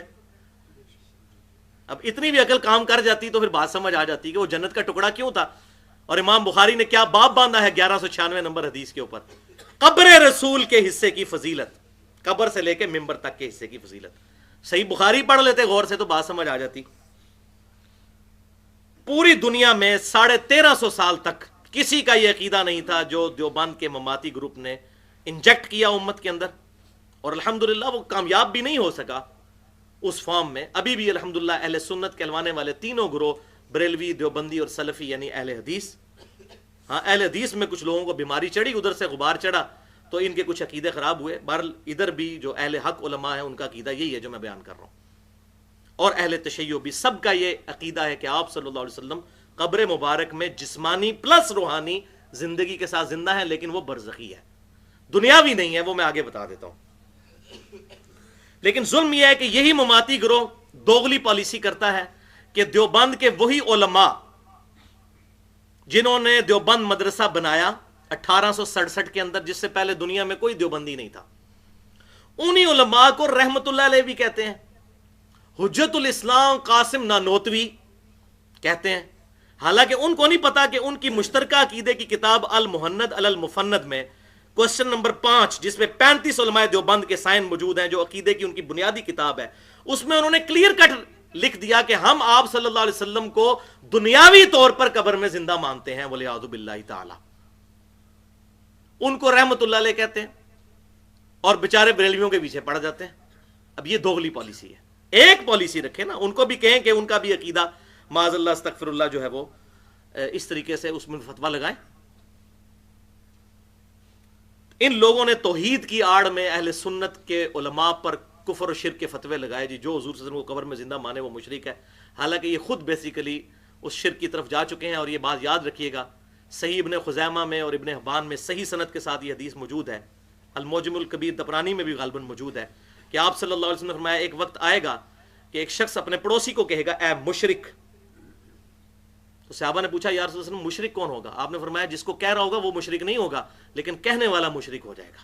یہ بات کے وہ فرمایا مشرک ہو گیا، بڑی احتیاط کرنی چاہیے اس مسئلے میں، فلاں گستاخ رسول، یہ نہ ہو کہ آپ خود گستاخ ہو جائیں یہ بات کرتے ہوئے۔ تو میں سمجھتا ہوں ان کی پریکٹیکل مثال یہ اس وقت دیوبندی مماتی گروپ اور اسی کا آف شوٹ کیپٹن عثمانی برزخی گروپ ہے۔ المحند المفند میں دیوبندی حیاتیوں کی یہ بیسک کتاب ہے عقیدے کی، اس میں تو انہوں نے یہاں تک لکھ دیا، قاسم نوتوی صاحب کی کتاب پڑھیں جی، انہوں نے آب حیات کتاب لکھی ہے، کوئی تقریباً 350-400 صفحات پر حیات النبی کے عقیدے پر، اور اس میں انہوں نے یہاں تک لکھ دیا کہ نبی صلی اللہ علیہ وسلم فوت ہی نہیں ہوئے ہیں، آپ صلی اللہ علیہ وسلم کو زندگی کی حالت میں ہی دفنایا گیا ہے، والعیاذ باللہ تعالی۔ یہ دیوبندیوں نے لکھا، قاسم نوتوی صاحب جنہوں نے دیوبند مدرسہ بنایا آب حیات میں، پھر ان پہ گرفت بریلویوں نے کی ہے۔ بریلوی عالم عباس رضوی صاحب نے آپ زندہ ہے واللہ کتاب لکھی، تو اس میں کہا کہ ظالموں اہل حدیثوں، تم لوگ ہم پر تو شرک کے فتوے لگاتے ہو، اور جن کو تم رحمت اللہ علیہ کہتے ہو دیوبندیوں کے بزرگوں کو، وہ تو حضور صلی اللہ علیہ وسلم کی وفات کے بھی قائل نہیں ہیں، ہم تو پھر کہتے ہیں کہ آپ صلی اللہ علیہ وسلم فوت ہوئے ہیں، اور فوت ہونے کے بعد قبر میں آپ صلی اللہ علیہ وسلم کو زندگی ملی ہے۔ اور تم جن بزرگوں کو احسان اللہ ظہیر صاحب بھی رحمت اللہ علیہ اور بڑے ان کو القبات وہ البریلویہ کتاب کے اندر دیتے رہے، جس میں سے میں سمجھتا ہوں وہ اکثر اس میں حصے جھوٹی کتاب ہے البریلویہ، اکثر چیزیں الزام تراشی پر مبنی ہے، تو ان کو نہیں تھی یہ سمجھ آتی. تو عباس رضوی صاحب نے کہا کہ ہم تو پھر بھی وفات کے قائل ہیں، یہ تو وفات کے بھی قائل نہیں ہے. اب ان مماتیوں کو غلطی کہاں پر لگی؟ بھائیو، ان کی غلطی دراصل یہ ہے کہ انہوں نے قبر اور اس برزخ کی زندگی کو دنیا کی زندگی پر قیاس کر لیا، اور پھر اس انکار میں یہاں تک آگے بڑھ گئے یہ کہنا شروع کر دیا کہ انبیاء کرام علیہ السلام کی جو قبریں ہمیں نظر آ رہی ہیں نا، اور شہداء کی یہ قبریں، یہ ڈمی قبریں ہیں، یہ جو ہیں وہ معاذ اللہ سمبلز ہیں، ایکچولی یہاں پر نبی موجود نہیں ہے. اور میں نے بتایا کیپٹن عثمانی نے اسلام یا مسلک پرستی کے صفحہ 30 پر لکھا ہے کہ حضور صلی اللہ علیہ وسلم مدینے کے گڑھے میں نہیں ہے، والعیاذ باللہ، قبر مبارک کو گڑھا کہا ہے. یہ مسلمان ہے، ایسی توحید پر لعنت، یہ شیطانی توحید ہے، یہ رحمانی توحید نہیں ہے. یہ وہی حدیث جو میں نے سنا دیا ہے مشرک، اور وہ کہنے والا خود مشرک ہوگا. ہم رحمانی توحید مانتے ہیں، شیطانی توحید نہیں مانتے. توحید بیان کریں، انبیاء کی توہین نہ کریں. لا ترفعوا اصواتکم فوق صوت النبی، نبی کی آواز سے بھی اپنی آواز کو بلند نہ کرنا، تمہارے اعمال اکارت ہو جائیں گے اور تمہیں خبر بھی نہیں ہوگی. بخاری شریف اٹھا کے دیکھیں، سورہ حجرات کی یہ آیت ابو بکر اور عمر کے بارے میں نازل ہوئی تھی. وہ آپس میں لڑ پڑے تھے حضور کے سامنے، حضور سے بدتمیزی نہیں کی، اور اللہ تعالیٰ نے کہا ابو بکر عمر تمہارے بھی اعمال برباد ہو جائیں گے اگر حضور کے موجودگی میں اپنی آواز کو بلند کیا. بھائیو، بڑا نازک معاملہ ہے. نبی صلی اللہ علیہ وسلم کی عزت اور ناموس یہ اسلام کی بنیاد ہے. مدینے کے گڑھے میں لعنت اللہ علی الکاذبین، جھوٹے پر اللہ کی لعنت. پھر وہ لیم ایکسکیوزز دیتے ہیں، جی دیکھیں جی ایک بندہ ایک ریش میں مر گیا، ایک بندہ سمندر میں ڈوب گیا تو اس کی قبر کی طرح. تو بھائی آپ بخاری اور مسلم پڑھ کے دیکھیں، وہ حدیث بڑی مشہور کہ ایک بندے کی موت کا وقت قریب آیا، اس نے اپنی اولاد کو جمع کر کے کہا جب میں مر جاؤں تو میری لاش کے ٹکڑے ٹکڑے کر دینا، اس کی راکھ ہواؤں میں اور سمندروں میں بکھیر دینا، کیونکہ اللہ تعالیٰ نے اگر مجھے زندہ کر لیا تو مجھے عذاب دے گا، تو میں اس طریقے سے بچنا چاہتا ہوں. اور جب مر گیا تو اللہ تعالیٰ نے ہواؤں اور سمندروں کو حکم دیا.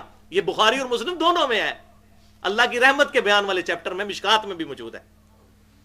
وہ ساری راکھ جمع کی، اللہ نے پھر زندہ کر لیا. اس نے کہا یا اللہ اسی سے بچنا چاہتا تھا. اللہ تعالیٰ نے فرمایا کیوں؟ یا اللہ تجھے ڈر بڑا لگتا تھا. فرمایا تجھے بخش دیا.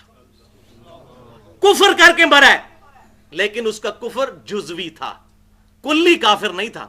یہ وہ مانتا تھا کہ اللہ مجھے زندہ کر سکتا ہے، لیکن اس نے یہ خیال کیا کہ اگر اس طریقے سے میں اپنی راکھ بنا دوں گا، لاش کے ٹکڑے کر پھر زندہ نہیں کر سکتا.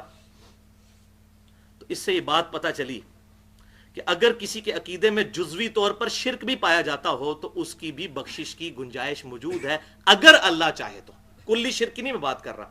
یہی وجہ ہے، اسی حدیث کی بنیاد پر میں یہ بات کہتا ہوں کہ کسی بھی اہل قبلہ، اہل کلمہ کو، اہل سنت کہلوانے والے تینوں گروہ، بریلوی، دیوبندی یا سلفی یعنی اہل حدیث یا اہل تشیع، کسی کو کافر نہیں کہنا چاہیے. ہاں کلمہ کو مشرک ہو سکتا ہے، کافر نہیں ہوگا، اسلام سے نہیں نکلے گا. اللہ کے سپرد معاملہ، کہیں جزوی اس کو خرابی لگی اللہ تعالیٰ چاہے تو معاف کر سکتا ہے. اس کو نہیں معاف کیا، اور بخاری اور مسلم دونوں میں کوئی افسانہ نہیں ہے. تو وہاں بھی تو اللہ تعالیٰ نے اس کو زندہ کر لیا. وہ کہتے ہیں جی راکھ اڑ گئی تو یہ کہ تانوں ٹینشن لینے دی پائی کیڑی لوڑ ہے، راکھ اڑ گئی تے سمندر ہو گیا تو یہ وہ پائی جی نے زندہ کرنا ہے، تمہیں ٹینشن لینے کی کیا ضرورت ہے؟ جس نے زندہ کرنا ہے وہ زندہ کر لے گا. اور عموماً لوگوں کو قبر میں ہی دفن کیا جاتا ہے، لہٰذا ہم یہ جو کہتے ہیں قبروں میں انبیاء زندہ ہیں، تو عموماً قبر کا لفظ استعمال ہوتا ہے. قرآن پاک خود بھی کرتا ہے. سورہ عبس کے اندر اللہ تعالیٰ فرماتا ہے ہیومن لائف سائیکل کو بیان کرتے ہوئے ثم اماتہ واقبرہ، اس کے بعد انسان کو موت آتی ہے اور قبر مل جاتی ہے.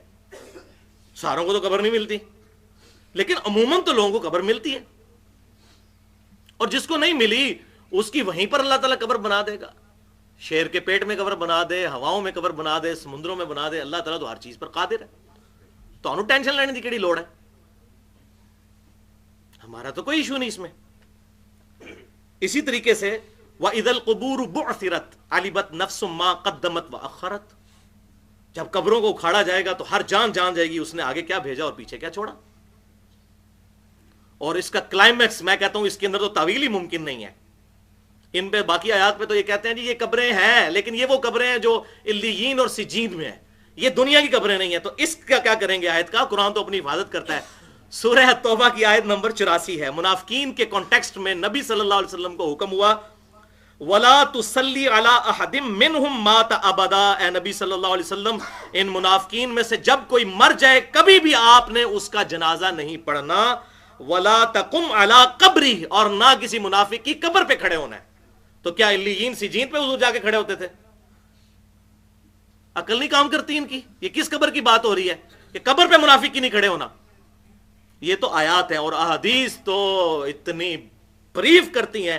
صرف بخاری اور مسلم کی اتنی احادیث مجھے زبانی آتی ہیں اس کانٹیکسٹ میں، کچھ میں یہ بیان بھی کر دیتا ہوں کہ مسئلہ بالکل کلیئر ہو جائے گا. اور یہ مشہور حدیث ہیں، ہم نے بچے نے سنی ہوئی ہے. پہلی حدیث بخاری اور مسلم کی متفق علیہ حدیث ہے. صحیح بخاری میں اس کا انٹرنیشنل نمبر 1374 ہے کہ آپ صلی اللہ علیہ وسلم نے فرمایا کہ جب مردے کو دفنا کر جاتے ہیں تو مردہ جانے والوں کے قدموں کی آواز بھی سنتا ہے، عام مردہ بھی. پھر فرشتے اس سے سوال کرتے ہیں، اور جو منافق ہوتا ہے جب سوالوں کے جواب نہیں دے سکتا پھر اس کے ساتھ کیا معاملہ ہوتا ہے؟ فرشتے اسے ایک ہتھوڑا مارتے ہیں اور اس کی چیخ و پکار کی آواز جنوں اور انسانوں کے علاوہ ہر مخلوق سنتی ہے، کیونکہ جن اور انسان مکلف ہیں. ان پہ وہ برزخ کا پردہ ہے. یہ سن لیں تو جناب پھر لوگ اذان ہو تو اپنے کاموں میں تو مشغول نہ ہو، سیدھا چلے جائیں مسجد میں. لیکن انعام کیا ہے؟ ان الذین یخشون ربہم بالغیب لہم مغفرۃ واجر کبیر. غیب کے پردے میں جو اللہ کو مانے گا اس کے لیے ہے اجر. دیکھ کے مانا تو کیا مانا؟ تو عام مردہ بھی جانے والوں کی قدموں کی آواز سنتا ہے، اتنا ہم مانتے ہیں. تو سماع موتا کا جو عقیدہ ہے ہم اس کو ایکسیپشن کے ساتھ، کیٹاگوریکلی تو نہیں، ایکسیپشن کے ساتھ جہاں جہاں چیزیں آئیں وہ مانتے ہیں. وہ اہل سنت اہل تشیع کا اجماعی عقیدہ ہے. لہٰذا جو سورہ فاطر کی آیت نمبر 22 ہے اس کو بھی ذرا غور سے پڑھیں. ان اللہ یسمع من یشاء، بے شک اللہ جسے چاہتا ہے سنوا دیتا ہے. تو ٹینشن لینے کی کیڑی لوڑ ہے؟ وَمَا أَنْتَ بِمُسْمِعٍ مَّن فِي الْقُبُورِ، اور اے نبی آپ نہیں سنا سکتے اس کو جو قبر میں دفن ہے. یعنی آپ نہیں سنا سکتے، اللہ سنا سکتا ہے. اللہ پہ تو پابندی نہ لگائے نا بھائی. اللہ تعالیٰ مردے کو سنواتا ہے تاکہ نیک مردہ ہو تو خوش ہو کہ دیکھو ان رشتہ داروں پہ میں نے پہلے بھی رلائی نہیں کیا، میں اپنے اعمال ساتھ لے کر آیا ہوں. جو بخاری اور مسلم میں حدیث ہے کہ انسان کے 3 دوست ہیں، 2 باہر رہ جاتے ہیں اور ایک اندر جاتا ہے. اس کی دولت اور رشتہ دار باہر اور اعمال اندر. تو نیک آدمی خوش ہوتا ہے کہ مجھے پہلے ہی میں نے ان کے اوپر رلائی نہیں کیا تھا، اور بد آدمی پریشان ہو جاتا ہے کہ یہ بھی مجھے دفنا کے چلے گئے. اس کی حسرت میں اضافے کے لیے اس کو قدموں کی آواز سنائی جاتی ہے. بلکہ صحیح بخاری میں یہاں تک موجود ہے میت چارپائی پہ کلام بھی کرتی ہے، جن و انس کے علاوہ ہر مخلوق سنتی ہے. نیک میت کہتی ہے مجھے جلدی جلدی میری قبر کی طرف لے جاؤ. کدھر؟ علیین سجین میں، اس قبر میں. اور بد میت کہتی ہے مجھے کہاں لے کر جا رہے ہو. تو میت بولتی بھی ہے لیکن وہ ہمارے فریم آف ریفرنس سے باہر ہے، وہ برزخ ہے، ان سین بیریئر ہے. اسی طریقے سے صحیح بخاری اور مسلم کی متفق علیہ حدیث ہے، بڑی مشہور حدیث. آپ صلی اللہ علیہ وسلم کچھ قبروں کے پاس سے گزر رہے تھے تو آپ صلی اللہ علیہ وسلم رک گئے اور فرمایا ان 2 قبر والوں کو عذاب ہو رہا ہے. ان 2 قبر والوں کو عذاب ہو رہا ہے، اور کسی بڑی وجہ سے نہیں. ان میں سے ایک شخص پیشاب کے چھینٹوں سے نہیں بچتا تھا اور دوسرا چغلی کھایا کرتا تھا. پھر آپ صلی اللہ علیہ وسلم نے ایک درخت سے ٹہنی توڑی، اس کے 2 حصے کر کے دونوں قبروں پر لگائے. کدھر؟ علیین سجین پہ یا دنیا کی قبروں پہ؟ ان قبروں پہ. اور کہا جب تک یہ ہری رہیں گی اس وقت تک ان کے عذاب میں تخفیف ہوتی رہے گی. اللہ اکبر کبیر. تیسری حدیث صحیح مسلم میں انٹرنیشنل نمبر کے مطابق 7213 نمبر حدیث کہ آپ صلی اللہ علیہ وسلم بنی نجار کے باغ کے پاس سے گزرے تو آپ صلی اللہ علیہ وسلم کا خچر بدک گیا. اتنا بدکا کہ صحابہ کہتے ہیں قریب تھا کہ آپ کو زمین پر گرا دیتا. اس کو عذاب اللہ تعالیٰ نے دکھا دیا تھا.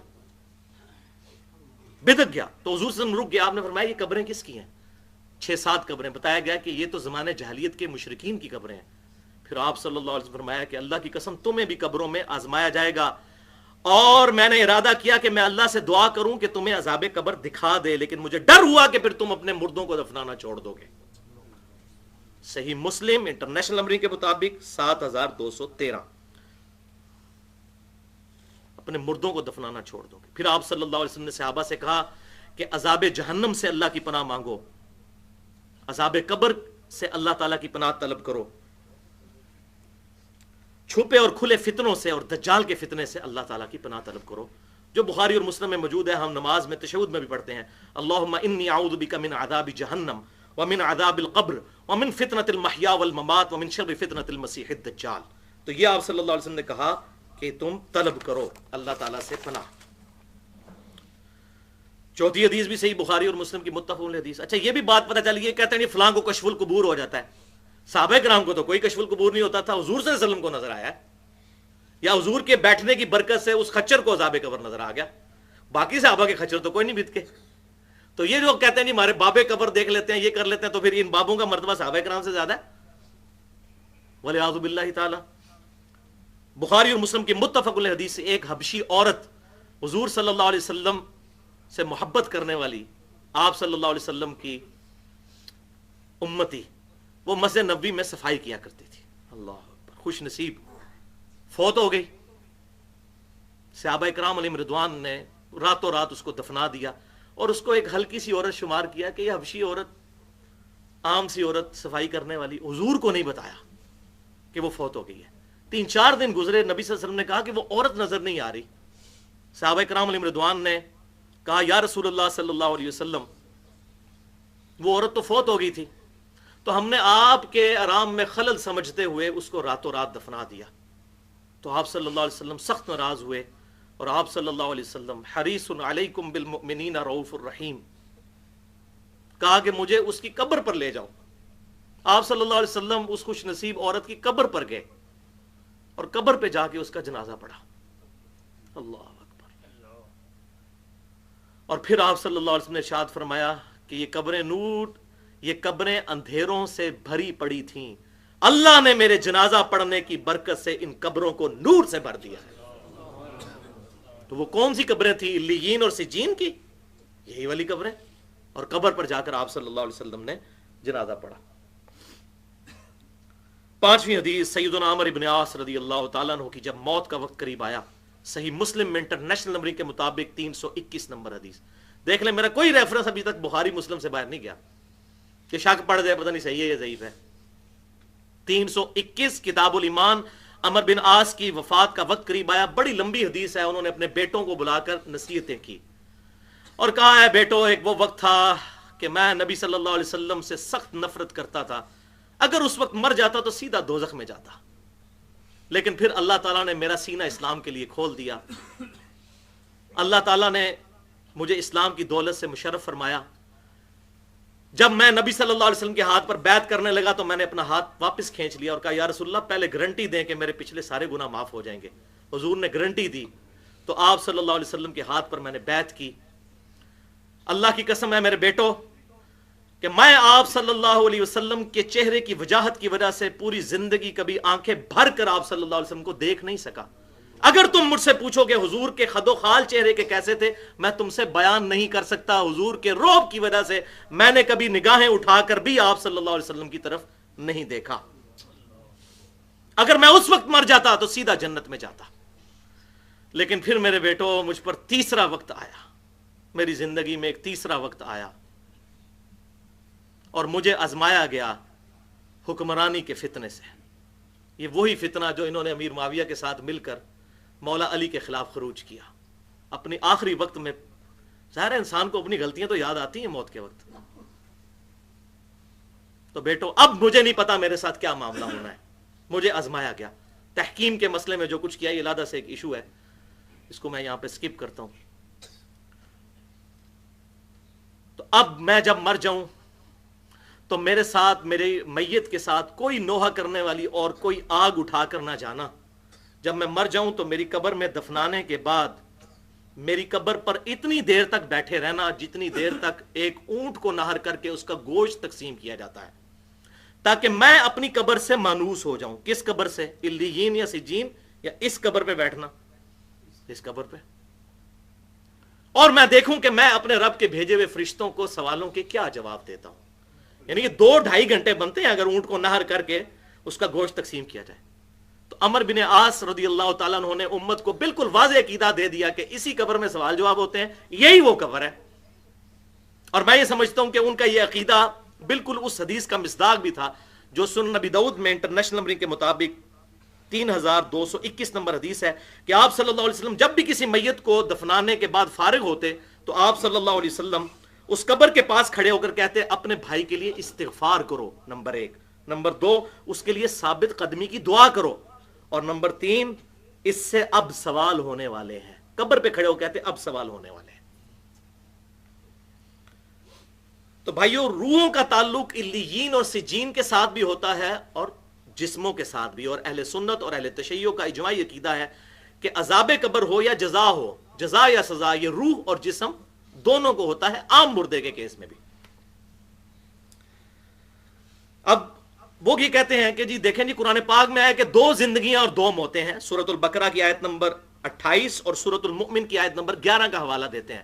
تو اگر آپ کہیں گے کہ مردہ قبر میں زندہ ہو جاتا ہے تو یہ تیسری زندگی بن جائے گی، تو یہ تو قرآن کی مخالفت ہے۔ اور بھائی یہ زندگی وہ والی زندگی ہے ہی نہیں ہے جو 2 زندگیاں اور 2 موتیں بیان کی گئیں، ورنہ ہم قرآن پاک سے اب آپ کو الزامی جواب دیتے ہیں۔ سورہ الزمر کی آیت نمبر ہے 42 کہ اللہ تعالیٰ فرماتا ہے کہ ہم نیند کی حالت میں تمہاری روح کو قبض کر لیتے ہیں، اور جس کو موت دینی ہوتی ہے اس کی روح اپنے پاس روک لیتے ہیں اور باقیوں کی واپس کر دیتے ہیں۔ اب مجھے بتائیں، جب نیند کی حالت میں روح قبض ہوتی ہے تو بندہ مرا ہوا ہوتا ہے، اس کو چٹکی کاٹیں یا سوئی چبوئیں تو وہ اٹھ جاتا ہے، سانس بھی اس کی جاری ہوتی ہے۔ اگرچہ روح اس کی اللہ کے پاس ہوتی ہے لیکن اس روح کا تعلق جسم کے ساتھ رہتا ہے۔ تو ہزاروں زندگیاں، ہزاروں موتیں تو ہم کرتے ہیں۔ صحیح بخاری میں حدیث نہیں ہے کہ جب صبح آپ سو کے اٹھیں تو کیا دعا مانگتے ہیں؟ الحمدللہ الذی احیانا بعد ما اماتنا والیہ النشور، اے اللہ تو نے مجھے مرنے کے بعد دوبارہ زندہ کیا، تیری ساری تعریفیں ہیں۔ تو روزانہ مرتے جیتے ہیں ہم، تو 2 زندگیاں 2 موتوں والا کون سا سوال ہوا؟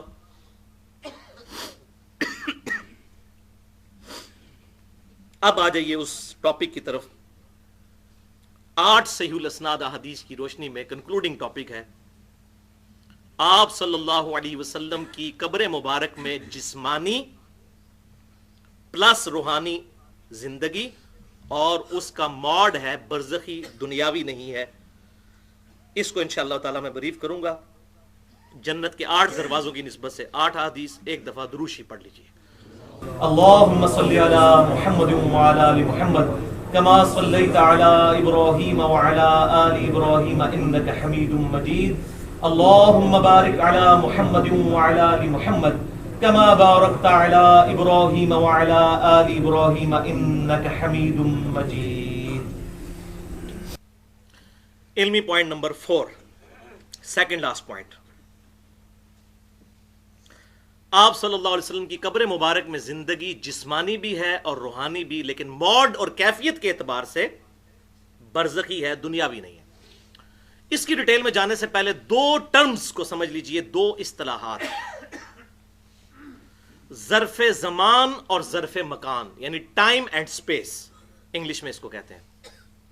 مثلا میں کہتا ہوں کہ میں نے کل رات مسجد میں گزاری، تو اس جملے میں کل رات یہ ہے ظرف زمان، یعنی وہ ٹائم جو میں نے گزارا، اور مسجد ہے ظرف مکان یعنی سپیس، ٹائم اینڈ سپیس۔ بالکل اس طریقے سے ہم جب یہ کہتے ہیں کہ نبی صلی اللہ علیہ وسلم اپنی قبر مبارک میں جسمانی پلس روحانی زندگی کے ساتھ، برزخی حیات کے ساتھ زندہ ہیں، تو اس میں قبر مبارک جو ہے یہ سپیس ہے اور برزخی زندگی ٹائم ہے، ظرف زمان ہے۔ تو قبر مبارک میں زندہ ہے اور اس روح مبارک کا تعلق جنت الفردوس میں بھی ہے اور قبر مبارک میں بھی ہے، بلکہ وہ تو قبر مبارک خود جنت کا ٹکڑا ہے، پیرلل میں یہ تعلق موجود ہے۔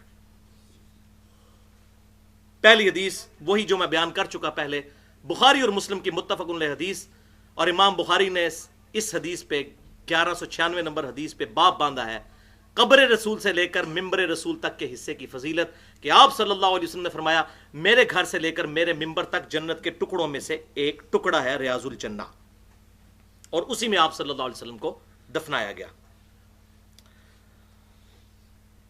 دوسری حدیث سنن نبی داؤد میں انٹرنیشنل نمبر کے مطابق 1047، سنن نسائی میں 1375، اور سنن ابن ماجہ میں 1636، اور یہ وہ حدیث ہے کہ جس کو میں کچھ عرصہ تک پہلے تک ضعیف سمجھتا تھا، حالانکہ پوری امت کا اتفاق تھا، لیکن اس میں ایک سکم تھا، وہ الحمدللہ دور ہو گیا ہے۔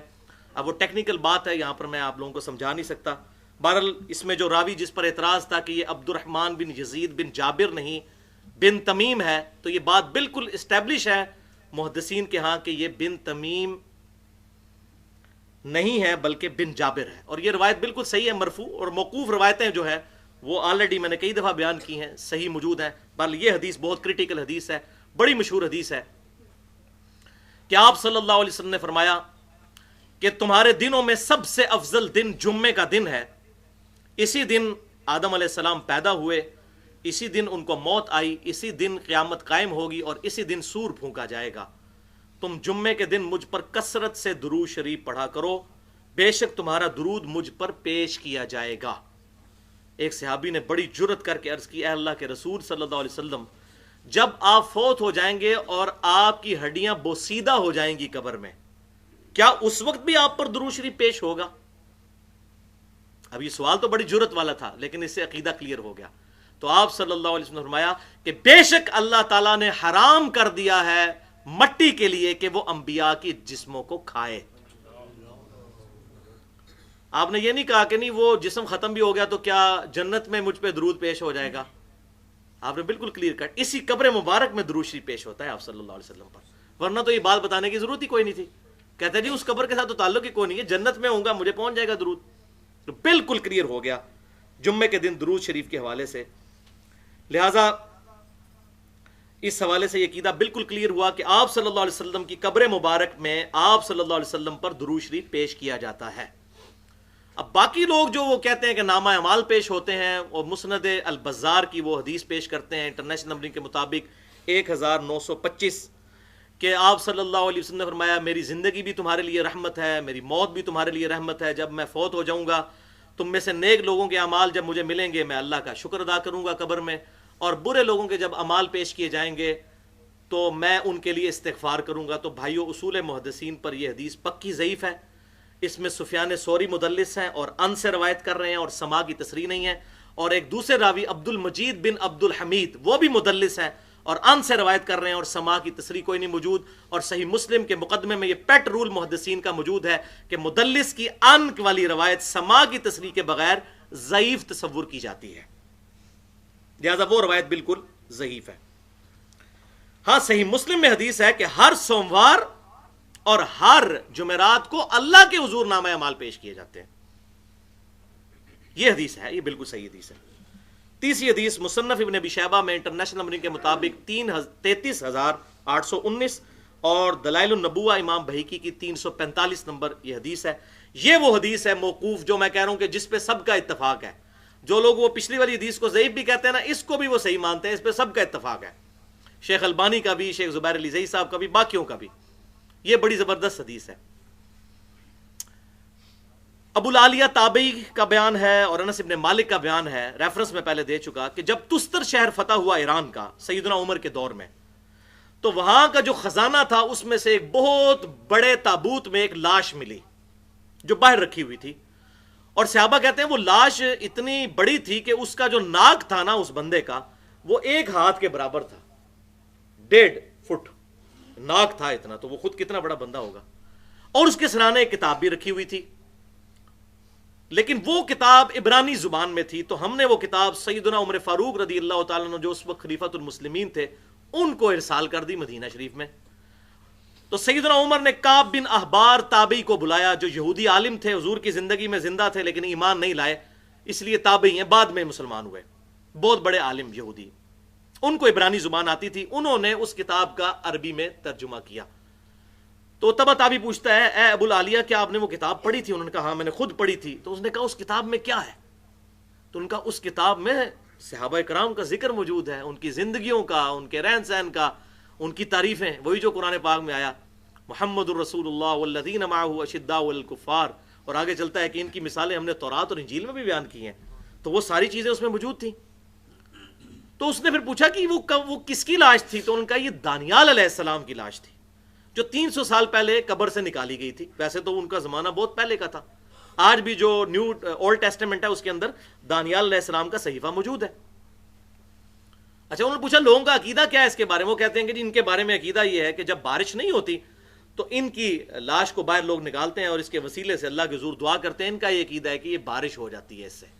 تو سیدنا عمر فاروق رضی اللہ تعالیٰ عنہ نے پھر ابو موسیٰ اشعری اور انس بن مالک کو خط لکھا کہ رات کے وقت 13 قبریں کھودو اور ان میں سے کسی ایک قبر میں ان کو دفنا دو تاکہ نبی کی لاش کی لوگ بے حرمتی نہ کریں. یہ اس طریقے سے جو یہ کرتے ہیں بار بار نکالتے ہیں اور اندر کرتے ہیں. اور گمنام قبر بناؤ, 13 قبریں بناؤ, پتہ نہ چلے کہ کس قبر میں دفنایا ہے. اور وہاں سیدنا عمر نے ایک جملہ لکھا اس خط میں کہ بے شک یہ اللہ کے نبی ہے اور اللہ تعالیٰ نے حرام کر دیا ہے کہ اللہ کے نبی کے جسم کو نہ مٹی کھاتی ہے, نہ آگ کھاتی ہے, نہ کوئی درندہ کھا سکتا ہے. بلکہ یہ تو قرآن میں موجود ہے نا. حضرت سلیمان علیہ السلام کتنی دیر تک وہ لاٹھی کے سہارے کھڑے رہے, ہفتوں مہینوں, کوئی درندہ قریب نہیں آیا. تو اللہ تعالیٰ نبیوں کی الحمدللہ حفاظت کرتا ہے. چوتھی حدیث سنن نبی داؤد میں انٹرنیشنل نمبر کے مطابق 2042 نمبر حدیث ہے. آپ صلی اللہ علیہ وسلم نے فرمایا, بڑی مشہور حدیث ہے, میری قبر پر میلہ مت لگا لینا. تم دنیا کے کسی بھی حصے میں درود پڑھو گے, تمہارا درود مجھ تک پہنچ جائے گا. کدھر پہنچے گا؟ قبر میں, کیونکہ آپ نے قبر کا ذکر کیا کہ قبر پہ میلہ نہ لگانا, یعنی سلام عرض کر کے چلے جانا, وہاں پہ میلہ نہ لگایا جائے, سلام عرض کریں اور وہاں سے چلے جائیں. کہیں بھی پڑھو گے مجھ تک تمہارا درود پہنچا دیا جائے گا. پانچویں حدیث بخاری اور مسلم کی متفق علیہ حدیث ہے کہ آپ صلی اللہ علیہ وسلم نے ارشاد فرمایا کہ جب تم نماز میں پڑھو گے السلام علیکہ ایھا النبی ورحمۃ اللہ وبرکاتہ السلام علینا وعلی عباد اللہ الصالحین, تو زمین و آسمان میں جو کوئی بھی اللہ کا نیک بندہ ہے اللہ تعالیٰ تمہارا سلام اس تک پہنچا دے گا. یہ بخاری اور مسلم میں اللہ تعالیٰ پہنچا دے گا. اسی لیے ہم کیا کہتے ہیں, اللہم صلی علی محمد, اے اللہ آپ پہنچا دیجئے. لہٰذا یہ جو بعض دیوبند اور اہل حدیث نے یہ عقیدہ بنایا اپنی طرف سے کہ جی ہم نماز میں حقائقتاً درود پڑھتے ہیں, یہ سلام پڑھتے ہیں, یہ شب معراج کی گفتگو, یہ بالکل جھوٹ ہے بھائیو. کسی ضعیف روایت میں بھی موجود نہیں ہے کہ یہ شب معراج کی گفتگو ہے تشہد. یہ بخاری اور مسلم کی متفق علیہ حدیث ہے. ابن مسعود کہتے ہیں آپ صلی اللہ علیہ وسلم نے ہمیں قرآن کی طرح میرے اپنے دونوں مبارک ہاتھوں کے درمیان میرا ہاتھ لے کے تشہد ہمیں تعلیم فرمایا تھا. التحیات للہ والصلوات سے لے کر عبدہ ورسولہ تک. عبداللہ بہاولپوری صاحب نے لکھا جی ہم نماز میں سٹوری کے طور پہ درود پڑھتے ہیں. وہ نماز ہی کیا ہے, سٹوری کے طور پہ کہاں سے پڑھنا ہے؟ بخاری اور مسلم ہی بھائی آپ پڑھ لیتے کہ اللہ کے محبوب صلی اللہ علیہ وسلم فرما رہے ہیں کہ جب تم درود پڑھو گے اللہ تمہارا درود پہنچا دے گا. تو سٹوری پہنچائے گا؟ انشائیہ پڑھنا ہے, انشائیہ پڑھنا ہے. چھٹی حدیث سنن نسائی میں انٹرنیشنل نمبر کے مطابق 1283, آپ صلی اللہ علیہ وسلم نے فرمایا بے شک اللہ کے کچھ فرشتے زمین میں گردش کرتے رہتے ہیں اور کرتے رہیں گے, اور میرے امتیوں کا سلام مجھ تک پہنچاتے ہیں اور پہنچاتے رہیں گے. یہ الحمدللہ یہ بھی حدیث بالکل صحیح ہے. البتہ ایک حدیث پیش کی جاتی ہے کہ جی آپ صلی اللہ علیہ وسلم نے فرمایا کہ اللہ تعالیٰ قیامت تک میری قبر پر ایک فرشتہ مقرر کر دے گا جو ساری طرف کی آوازیں سن کے مجھ تک درود شریف پہنچائے گا. وہ روایت بالکل ضعیف ہے اور شیخ البانی کو بھی اس مسئلے میں غلطی لگی. 1530 نمبر انہوں نے سلسلہ احادیث صحیحہ میں اس کو لیا اور کہا کہ روایت صحیح ہے. حالانکہ جب اس پر بحث کی تو انہوں نے خود مانا کہ اس میں کچھ راوی ایسے ہیں جو مجہول ہیں اور کچھ جو ہیں وہ محدثین کے نزدیک ضعیف ہیں, اور آخر میں اتنا کانفیڈنس لوز کر گئے تھے انہوں نے اینڈ پہ لکھا کہ انشاءاللہ یہ حسن بن جائے گی. تو اسے پتہ چل گیا کہ کوئی نہیں بنتی ہے. انشاءاللہ جب لگایا ساتھ تو اندازہ ہو گیا کہ یہ تو یہ ٹیکنیکل چیز ہے جی. انشاءاللہ 2 × 2 = 4 تو نہیں ہوتے نا, وہ تو ڈیفینیٹلی ہیں. انشاءاللہ تو نہیں کہنا, یہ کوئی مستقبل کی بات تو نہیں آپ کر رہے, ڈیفینیٹ ماضی کی بات کر رہے ہیں. تو یہ روایت بالکل ضعیف ہے. اس حوالے سے میں نے یہ ساری روایتیں جو ہیں وہ قبر رسول والا لیکچر 54C اور D 200 منٹ کی گفتگو ہے. قبر رسول صلی اللہ علیہ وسلم کی حاضری سے متعلق فرقہ وارانہ نظریات کا تحقیقی جائزہ اس میں بیان کی ہیں. اب آخری 2 حدیثیں اس پوائنٹ کی, کرٹیکل احادیث. 7ویں حدیث سنن نبی داؤد کتاب المناسک میں آپ صلی اللہ علیہ وسلم کی قبر مبارک کی حاضری والے چیپٹر میں 2041 نمبر حدیث ہے. آپ صلی اللہ علیہ وسلم نے ارشاد فرمایا جب کوئی شخص مجھ پر سلام پڑھے گا تو اللہ تعالیٰ, یہ پرٹیکولر قبر کے بارے میں, اللہ تعالیٰ میری روح کو لوٹا دے گا اور میں اس کے سلام کا جواب بھی دوں گا. اللہ تعالیٰ مطلع کر دے گا. جو قبر پر جا کر سلام عرض کرتا ہے تو آپ صلی اللہ علیہ وسلم اس کے سلام کا جواب خود دیتے ہیں. اور یہاں جو ہے کہ روح لوٹا دے گا, یہ روح کا لوٹنا برزخی ہے اور تمام محدثین کا اتفاق ہے یہاں روح لوٹنے سے مراد ہے اللہ تعالیٰ کا متوجہ کرنا آپ صلی اللہ علیہ وسلم کو اس شخص کی طرف جو قبر مبارک پر آیا ہے. ورنہ تو روح تو پہلے ہی برزخی تعلق موجود ہے, یہ لوٹنا برزخی تعلق, یہ برزخی لوٹنا ہے, دنیاوی لوٹنا نہیں ہے. اور یہی وجہ ہے کہ صحابہ کرام علیہم رضوان شوق کے ساتھ آپ صلی اللہ علیہ وسلم کی قبر مبارک پہ سلام عرض کرتے تھے. میں نے پہلے بھی بیان کیا، الموطا امام مالک میں، سنن الکبریٰ البہیقی کے اندر، فضل الصلاۃ علی النبی میں، المصنف ابن ابی شیبہ میں، انٹرنیشنل نمبرنگ کے مطابق 11793 نمبر اثر ہے. ابن عمر رضی اللہ تعالیٰ عنہ جب بھی سفر پر جاتے قبر رسول پر پہلے حاضری دیتے، 2 نفل پڑھتے مسجد نبوی میں، پھر قبر رسول پر حاضری دے کر السلام علیکہ یا رسول اللہ، السلام علیکہ یا ابا بکر، اور پھر السلام علیکہ یا ابتا، یہ سلام پڑھا کرتے تھے. یہ ان کی سنت ہے، اور الحمدللہ پوری امت کا اجماع ہے، اہل سنت اور اہل تشیع کا، کہ قبر رسول پر حاضری کا یہی طریقہ ہے کہ قبر مبارک کے سامنے جا کر روضہ شریف کے سامنے السلام علیکہ یا رسول اللہ پڑھا جائے. یہ بعض لوگ کہتے ہیں نہیں قبر پہ جا کے پڑھنا ہے، روضہ شریف پہ نہیں پڑھنا. ہو بھائی، آپ کی عقل کام نہیں کرتی کہ قبرستان میں جب آپ جاتے ہیں، قبرستان کی دیوار پہ کھڑے ہو کر السلام علیکم السلام علیکہ اہل الدیار من المومنین پڑھتے ہیں، تو قبرستان تو 5-5 کلومیٹر دور ہوتے ہیں لمبے، تو کیا ہے کہ وہ جو سامنے قبر ہے صرف اس تک سلام پہنچ رہا ہے اور آخری قبر تک نہیں پہنچ رہا. تو روضہ شریف کے پیچھے آپ صلی اللہ علیہ وسلم کی قبر مبارک ہے، تو روضہ شریف جالیوں کے سامنے بھی جو بندہ سلام پڑھتا ہے وہ یہی ہے. اور اسی وجہ سے سعودی عرب کا جو چینل ہے مسجد نبوی والا، وہ جب اذان کا وقت آتا ہے تو اس سے پہلے روضہ شریف کے سامنے لائیو کیمرہ لاتے ہیں، لائیو، اور وہ جو کمنٹیٹر ہے وہ پڑھتا ہے السلام علیکہ یا رسول اللہ، کیونکہ لائیو پڑھ رہا ہوتا ہے نا وہ. سعودی عرب کے چینل پہ آپ تو لائیو دیکھ لیں آپ، لہٰذا وہاں بھی کوئی اس معاملے میں اختلاف موجود نہیں ہے. اللہ تبارک و تعالیٰ نبی صلی اللہ علیہ وسلم کو مطلع کر دیتا ہے اور آپ صلی اللہ علیہ وسلم سلام کا جواب دیتے ہیں پرٹیکولر قبر رسول کے بارے میں. البتہ وہ جو حدیث ہے حیات الانبیاء فی قبورہم سے، جس کو دیوبند کے حیاتی جو مکتبہ فکر نے بڑا اس کو اٹھایا اور کہا کہ یہ حدیث بالکل صحیح ہے، سنن کبریٰ البہیقی میں موجود ہے اور حیات الانبیاء فی قبورہم میں بھی یہ حدیث موجود ہے. انٹرنیشنل نمبرنگ کے مطابق 18 نمبر حدیث ہے کہ آپ صلی اللہ علیہ وسلم نے فرمایا جب کوئی شخص میری قبر پر سلام پڑھتا ہے تو میں خود سنتا ہوں، اور جب دور سے پڑھتا ہے تو مجھ تک پہنچا دیا جاتا ہے. امام بہیقی نے یہ حدیث لکھ کر خود ساتھ لکھا ہے کہ اس میں محمد بن مروان السدی یہ ایسا راوی ہے جس پہ نظر ہے، اور انہوں نے اپنی کتاب اسماء و صفات کے اندر لکھا یہ کذاب راوی ہے. تمام محدثین کا اس پر اتفاق ہے کہ یہ السدی جو ہے یہ جھوٹا راوی ہے، حدیثیں گھڑا کرتا تھا. خود امام بہیقی نے بھی لکھا ہے، لیکن یہ حدیث وہاں سے بیان کرتے ہیں، کہتے ہیں دیکھیں جی امام بہیقی نے لکھی ہے حیات الانبیاء فی قبورہم، اور ساتھ انہوں نے کیا لکھا ہے یہ حدیث صحیح نہیں ہے. انہوں نے تو ایمانداری کی کہ ساتھ لکھ دیا، لیکن یہ پکڑتے ہیں ادھر سے بیان کرتے ہیں. بھائیو یہ روایت بالکل ضعیف ہے، اور اس کا ایک اور ترک بھی پیش کیا جاتا ہے ابو شیخ کی کتاب سے، کتاب الثواب سے. کہتے ہیں جی اس کو چھوڑیں، اس میں مروان السدی نہیں ہے. لیکن دونوں روایتوں میں مسئلہ یہ ہے کہ دونوں میں آمش مدلس ہے اور ان سے روایت کر رہا ہے، اور مدلس کی ان والی روایت سما کی تصریح کے بغیر ضعیف تصور کی جاتی ہے. صحیح مسلم کے مقدمے میں محدثین کا یہ پیٹ رول موجود ہے. اب میں یہاں پہ دینے لگا ہوں علمی جواب، جس کو فلسفی کی لینگویج میں کہتے ہیں الزامی جواب، اور اس کا میں نے سائنٹیفک لینگویج میں نام رکھا ہے اینٹی وینم. یعنی کوبرا جب کاٹ جائے اس کے وینم کا علاج اینٹی وینم کوبرے کے زہر سے ہوتا ہے، اور پنجابی میں کہتا ہوں پھکی. تو یہ پھکی ہے اب ان لوگوں کے لیے جو اس اصول کو نہیں مانتے. ایک روایت میں پیش کرنے لگا ہوں جو مسند امام احمد میں موجود ہے، جو کہتے ہیں نا صحیح ضعیف کا کوئی فرق نہیں، کتاب میں تو آ گئی ہم مانیں گے. مسند امام احمد میں انٹرنیشنل نمبرنگ کے مطابق 21274 ہے، اور مشکات میں انٹرنیشنل نمبرنگ کے مطابق 4902 نمبر حدیث.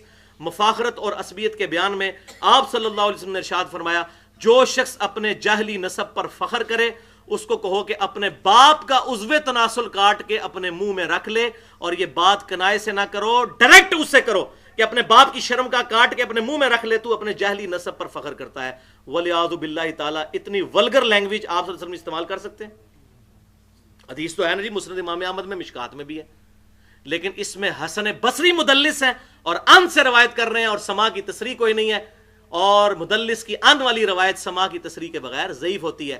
اگر کسی نے اس کو روایت کو آمش کی تدلیس والی کو صحیح ماننا ہے 18 نمبر حیات الانبیاء فی قبورہم، تو اس کو بھی پھر صحیح مان کے اپنا ایمان کا بیڑا غرق کرے.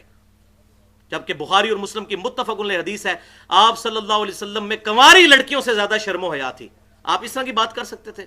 اور اس سے بھی بڑھ کر قرآن پاک میں سورہ القلم میں اللہ تعالیٰ نے فرمایا وَإِنَّكَ لَعَلَىٰ خُلُقٍ عَظِيمٍ، اے نبی صلی اللہ علیہ وسلم آپ اخلاق کے بلند ترین درجے پر فائز ہیں. تو آپ اس قسم کی معاذ اللہ استغفر اللہ گفتگو کریں گے.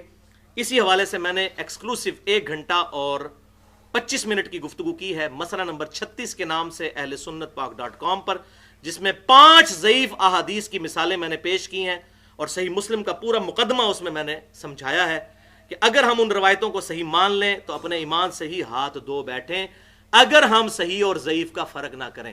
اور اس لیکچر کا نام ہے مسئلہ نمبر 36، ضعیف الاسناد اور من گھڑت احادیث کے فتنے کا تحقیقی جائزہ۔ اب آخری حدیث، 8ویں حدیث، وہ صحیح مسلم کی انٹرنیشنل نمبر کے مطابق فضائل موسیٰ والے چیپٹر میں علیہ السلام 6156 اور 6157 کہ آپ صلی اللہ علیہ وسلم نے فرمایا کہ میں نے شب معراج موسیٰ علیہ السلام کو سرخ ٹیلے کے پاس اپنی قبر میں نماز پڑھتے ہوئے دیکھا، ہوا قائم یصلی فی قبری، وہ اپنی قبر میں کھڑے ہو کر نماز پڑھ رہے تھے، لیٹ کے نہیں، کسی کو وہم نہ پڑ جائے، لیکن وہ ہم آبزرو نہیں کر سکتے۔ اللہ تعالیٰ نے معجزانہ طور پر آپ صلی اللہ علیہ وسلم کو منظر دکھا دیا تاکہ امت تک عقیدہ پہنچ جائے کہ آپ صلی اللہ علیہ وسلم نے وہاں پر یہ منظر دیکھا۔ اور پھر اللہ تعالیٰ نے شب معراج آپ صلی اللہ علیہ وسلم کو انبیاء کا امام بھی بنایا۔ بیت المقدس میں صحیح مسلم میں انٹرنیشنل نمبر کے مطابق 430 نمبر حدیث ہے کہ وہاں انبیاء اکرام کو اللہ تعالیٰ نے جمع کیا، کیونکہ سورہ ال عمران کی آیت نمبر 81 میں یہ وعدہ تھا کہ اے نبیو، جب میں تمہیں رسالت اور نبوت دوں اور پیغمبر آخر الزمان تشریف لے آئے تو تم سب نے ان پر ایمان لانا، ان کی مدد کرنی ہے۔ اس وعدے کی تکمیل ہوئی شب معراج، صحیح مسلم 430 نمبر حدیث کتاب الایمان میں آپ صلی اللہ علیہ وسلم کہتے ہیں کہ وہاں انبیاء کو جمع کیا گیا اور جبرائیل نے مجھے پکڑ کر آگے کیا اور کہا کہ آپ ان کی امامت فرمائیں۔ لہٰذا اسی حدیث کے تحت ہم آپ صلی اللہ علیہ وسلم کو امام الانبیاء بھی کہتے ہیں۔ تو ہم کہتے ہیں امام الانبیاء اور امام اعظم ان کو بناؤ کہ جو انبیاء کے امام ہیں۔ ما ضل صاحبکم وما غوا، تمہارے نبی نہ کبھی بہکے ہیں نہ کبھی بہرا چلے ہیں۔ الحمدللہ۔ تو یہ جو بعض لوگ کہتے ہیں یہ معجزہ تھا، معجزہ تو بھائی وہ تھا بیت المقدس، معجزہ تھا آسمانوں پہ، معجزہ تھا، تو پھر تو آپ خود کہتے ہیں انبیاء جنتوں میں ہیں، تو وہ آسمان تو جنت نہیں ہے۔ لیکن قبر میں جو دکھایا گیا وہ معجزے والا معاملہ آپ صلی اللہ علیہ وسلم کے دیکھنے کے اعتبار سے تھا، لیکن وہ قبر میں کھڑے ہو کر نماز پڑھ رہے تھے، یہ بالکل عقیدہ صحیح ہے۔ اور حیات الانبیاء فی قبورہم میں پہلی روایت یہی ہے جو مسند ابی یعلا میں بھی موجود ہے، میں نے اس کا حوالہ پہلے بھی دیا تھا، 3425، الانبیاء احیاء فی قبورہم یصلون، نبی اپنی قبروں میں زندہ ہیں اور نمازیں بھی پڑھتے ہیں، لیکن ہم اس کو آبزرو نہیں کر سکتے۔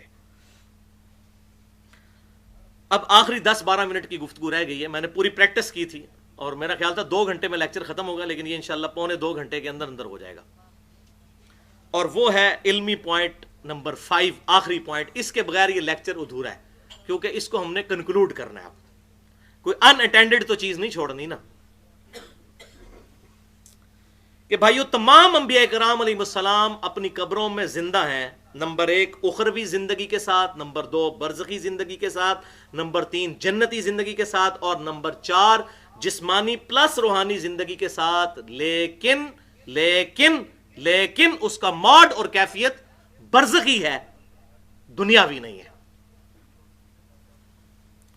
ہماری ان سے کوئی ڈائریکٹ کمیونیکیشن نہیں ہو سکتی، ہمارا درود و سلام وہاں تک پہنچتا ہے، بالکل پہنچتا ہے، اور جو قبر پر سلام عرض کرتا ہے اللہ تعالیٰ مطلع کرتا ہے، آپ صلی اللہ علیہ وسلم خود جواب بھی دیتے ہیں، ہم بے شک نہ سنیں لیکن آپ صلی اللہ علیہ وسلم جواب دیتے ہیں، لیکن ہماری ڈائریکٹ کمیونیکیشن نہیں ہو سکتی۔ درود شریف بھی ہم کیا کہتے ہیں؟ اللہم صلی علی محمد وعلی آل محمد۔ لہذا یہ جو جنید جمشید صاحب نے نعت پڑھی، مفتی سعید صاحب کی لکھی ہوئی، فرشتوں یہ پیغام دے دو کہ خادم تمہارا سیدار ہے، یہ بالکل غلط ہے۔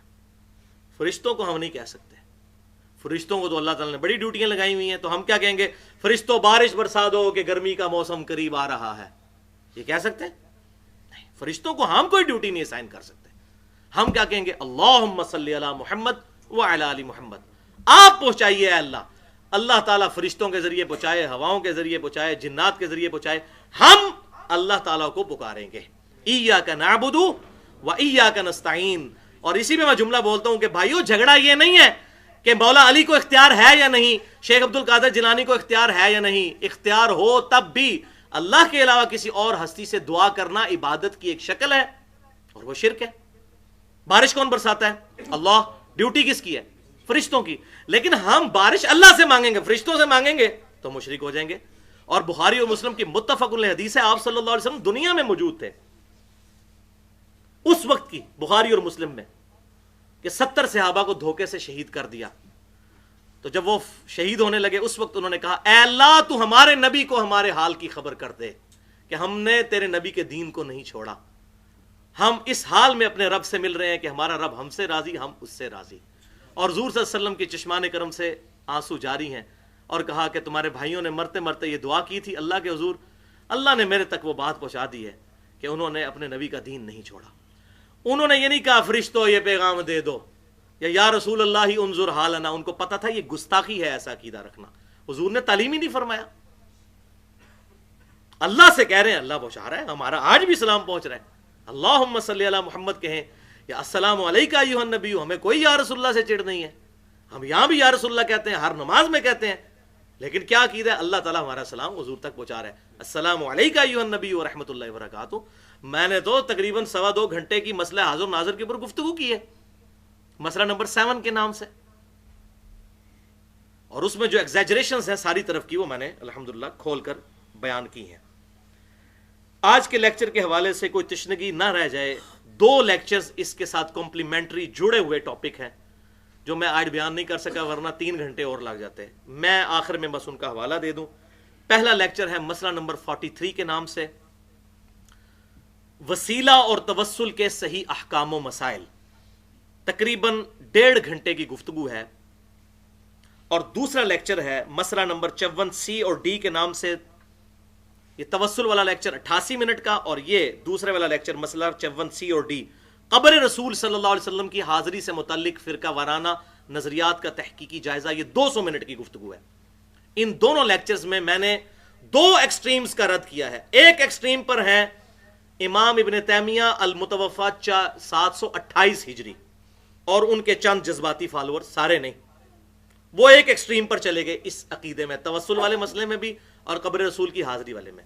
اور دوسری ایکسٹریم پر ہیں صوفیہ، اور ان کے بھی لیڈر امام ابو الحسن علی السبکی المتوفی 756 ہجری، اور مزے کی بات ہے دونوں شیخ الاسلام ہیں، جس طرح ڈاکٹر تعلق قادری صاحب بھی شیخ الاسلام ہے نا، تو یہ دونوں شیخ الاسلام ہیں، ایک ہی زمانے میں ہیں، ایک صوفی ہیں اور دوسرے وہ امام ابن تیمیہ، اور دونوں کو شیخ الاسلام کا لقب دیا جاتا ہے، کیونکہ ہر بندے کا جس کو دل کرتا ہے وہ شیخ الاسلام کا لقب دے دیتا ہے۔ یہ کوئی قرآن حدیث میں تو لقب کسی کے لیے نہیں آیا، آپ جس کو مرضی کہتے رہیں، ہم نہ اس کو غلط کہتے ہیں نہ اس کی تائید کرتے ہیں، آپ کی مرضی، اجتہادی مسئلہ ہے۔ تو شیخ الاسلام ابن تیمیہ المتوفی 728 ہجری وہ ایک ایکسٹریم پہ، اور امام ابو الحسن علی السبکی المتوفی 756 ہجری وہ دوسری ایکسٹریم پہ۔ دونوں کا میں نے الحمدللہ رد کر کے حق راستہ، آدھا سچ ادھر تھا آدھا ادھر تھا، وہ آدھا ادھر سے لے کے آدھا ادھر سے لے کے سچی بات امت کو بتائی ہے، کیونکہ میری روٹی الحمدللہ دین کے ساتھ نہیں جڑی ہوئی الحمدللہ۔ اور اپنی گفتگو کو کنکلوڈ کرتے ہوئے میں آخر میں وہ حدیث سناؤں گا جو میں تقریباً ہر لیکچر میں ہی سنا دیتا ہوں، اس کے بغیر یہ عقیدہ کلیئر نہیں ہوتا، اور اس حدیث نے امت کو بالکل صحیح عقیدہ ہر حوالے سے دے دیا۔ میں کہتا ہوں اس ایک حدیث سے مسئلہ حاضر و ناظر، مسئلہ علم غیب، مسئلہ حیات النبی، مسئلہ استانت، ہر مسئلہ اس حدیث میں ریزالو ہے، توسل وسیلے کا بھی۔ صحیح بخاری کتاب الاستسقاء انٹرنیشنل نمبرنگ کے مطابق 1010 نمبر حدیث ہے کہ سیدنا عمر فاروق رضی اللہ تعالیٰ عنہ کے مبارک زمانے میں جب قحط پڑ جاتا تو انس ابن مالک کہتے ہیں کہ سیدنا عمر فاروق رضی اللہ تعالیٰ عنہ ہمارے محبوب صلی اللہ علیہ وسلم کے چچا عباس ابن عبد المطلب کے وسیلے سے اللہ کے حضور دعا کرتے اور کہتے، اے اللہ جب تک تیرے نبی ہم میں موجود تھے ہم ان کے ذریعے تیری طرف توسل اور وسیلہ اختیار کرتے تھے، یعنی ان کی دعا کی برکت سے تو ہم پہ بارش نازل فرما دیتا تھا، اب ہم تیرے نبی کے چچا کو لے کر آئے ہیں، حضور صلی اللہ علیہ وسلم کے چچا کو ساتھ لے کر جاتے تو ان سے دعا کرواتے، انس ابن مالک کہتے ہیں بارش نازل ہو جاتی۔ تو سیدنا عمر نے یہ عقیدہ دے دیا کہ اگرچہ آپ صلی اللہ علیہ وسلم قبر مبارک میں برزخی حیات کے ساتھ زندہ ہیں لیکن آپ ان سے کمیونیکیشن نہیں کر سکتے، اسی لیے کہا نا جب تک وہ ہم میں موجود تھے دنیا کے اندر، اب ہماری ڈائریکٹ کمیونیکیشن نہیں ان سے ہو سکتی، ورنہ حضور کا جو ان سے دعا کروانا تو سب سے افضل دعا ہے، کہہ سکتے تھے قبر مبارک پہ یا رسول اللہ امت کے لیے دعا کیجئے، لیکن امت کو عقیدہ سمجھا دیا کہ اب ڈائریکٹ کمیونیکیشن نہیں ہو سکتی، اللہ کے حضور ہوگی۔ تو یہ صحیح وسیلہ شخصی ہے کہ جو دنیا کی زندگی میں بندہ موجود ہے اس کو لائیں، اس کے ذریعے اللہ کے حضور متوجہ ہوں۔ اور مزے کی بات یہ ہے کہ بخاری اور مسلم میں جو احادیث ہیں کہ آپ صلی اللہ علیہ وسلم کے مبارک انگلیوں سے پانی کے چشمے جاری ہوئے، ان میں سے ایک حدیث کے راوی سیدنا عمر بھی ہیں۔ سیدنا عمر کو یہ بات پتہ تھی کہ آپ صلی اللہ علیہ وسلم کی مبارک انگلیوں سے پانی کے چشمے نکلتے ہیں، یہ معجزہ دیکھا ہوا تھا، تو کہہ سکتے تھے یا رسول اللہ قبر مبارک سے ہاتھ باہر نکالیے اور اس پیالے میں ڈال دیجئے تاکہ امت سیراب ہو جائے۔ ان کو پتہ تھا یہ کام کرنا گستاخی ہے، اگرچہ آپ صلی اللہ علیہ وسلم قبر مبارک میں زندہ ہیں، لیکن ہماری ان کے ساتھ اس طرح کی کمیونیکیشن نہیں ہو سکتی۔ تو بخاری اور مسلم نے بالکل عقیدہ واضح کر دیا۔ ہاں، المصنف ابن ابی شیبہ میں ایک روایت پیش کی جاتی ہے، 32,002 نمبر حدیث، سیدنا عمر کے چیپٹر میں، شکر ہے وہاں پہ ڈالی ہے تاکہ ہمیں پتہ بھی چل جائے کہ یہ روایت جعلی ہے۔ وہ کہتے ہیں حضرت عمر کے زمانے میں ایک دفعہ قحط پڑ گیا، اب بخاری تو آپ نے سن لی قحط پڑ لیا تو کیا ہوا، تو کہتے ہیں حضرت عمر کے زمانے میں قحط پڑ گیا تو ایک عرابی آیا، یہ اکثر دیوبندی حیاتی اور ہمارے بریلوی مکتب فکر کے علماء پیش کرتے ہیں، تو اس نے قبر رسول پہ جا کے کہا یا رسول اللہ صلی اللہ علیہ وسلم امت ہلاک ہو رہی ہے، آپ اللہ کے حضور دعا کریں۔ تو حضور صلی اللہ علیہ وسلم کی خواب میں زیارت ہوئی، کہا عمر کو میرا سلام کہنا اور اس کو کہنا ہو سختی نہ کرے، نرمی کے ساتھ، اللہ تعالیٰ نے قریب بارش دے گا۔ وہ کہتے ہیں دیکھیں جی صحابہ کرام ڈائریکٹ بھی قبر سے مانگتے تھے۔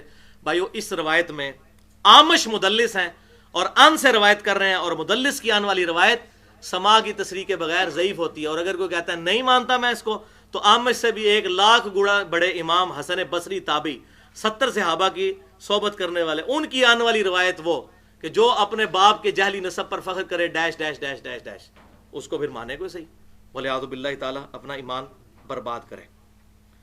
تو یہ بہرحال وہ توسل والے لیکچر میں نے اس کا پورا انالیسس کیا ہے۔ اسی طریقے سے ایک روایت واقعہ حرہ کے دنوں میں کہا جاتا ہے کہ جی سنن دارمی سے روایت 93 نمبر پیش کی جاتی ہے کہ سعید ابن مسیب جو ہیں وہ قبر رسول کے پاس قید ہو گئے تھے جب یزید کی ظالم فوج نے مدینہ شریف پہ حملہ کیا۔ یہ بات تو ٹھیک ہے، اور مسجد نبوی میں 3 دن تک نماز نہیں ہوئی اور وہاں پہ بڑا ظلم ڈھایا اس نے۔ تو وہ کہتے ہیں 3 دن تک میں قبر رسول کے پاس تھا تو مجھے نمازوں کی ٹائمنگ کا قبر سے اذان کی آواز آنے سے پتہ چلتا تھا۔ تو وہ کہتے ہیں دیکھیں جی آپ کہتے ہیں وہ تو قبر سے اذان باہر آتی تھی آواز، یہ تو بھائی ہے ہی امپاسبل بات ہے۔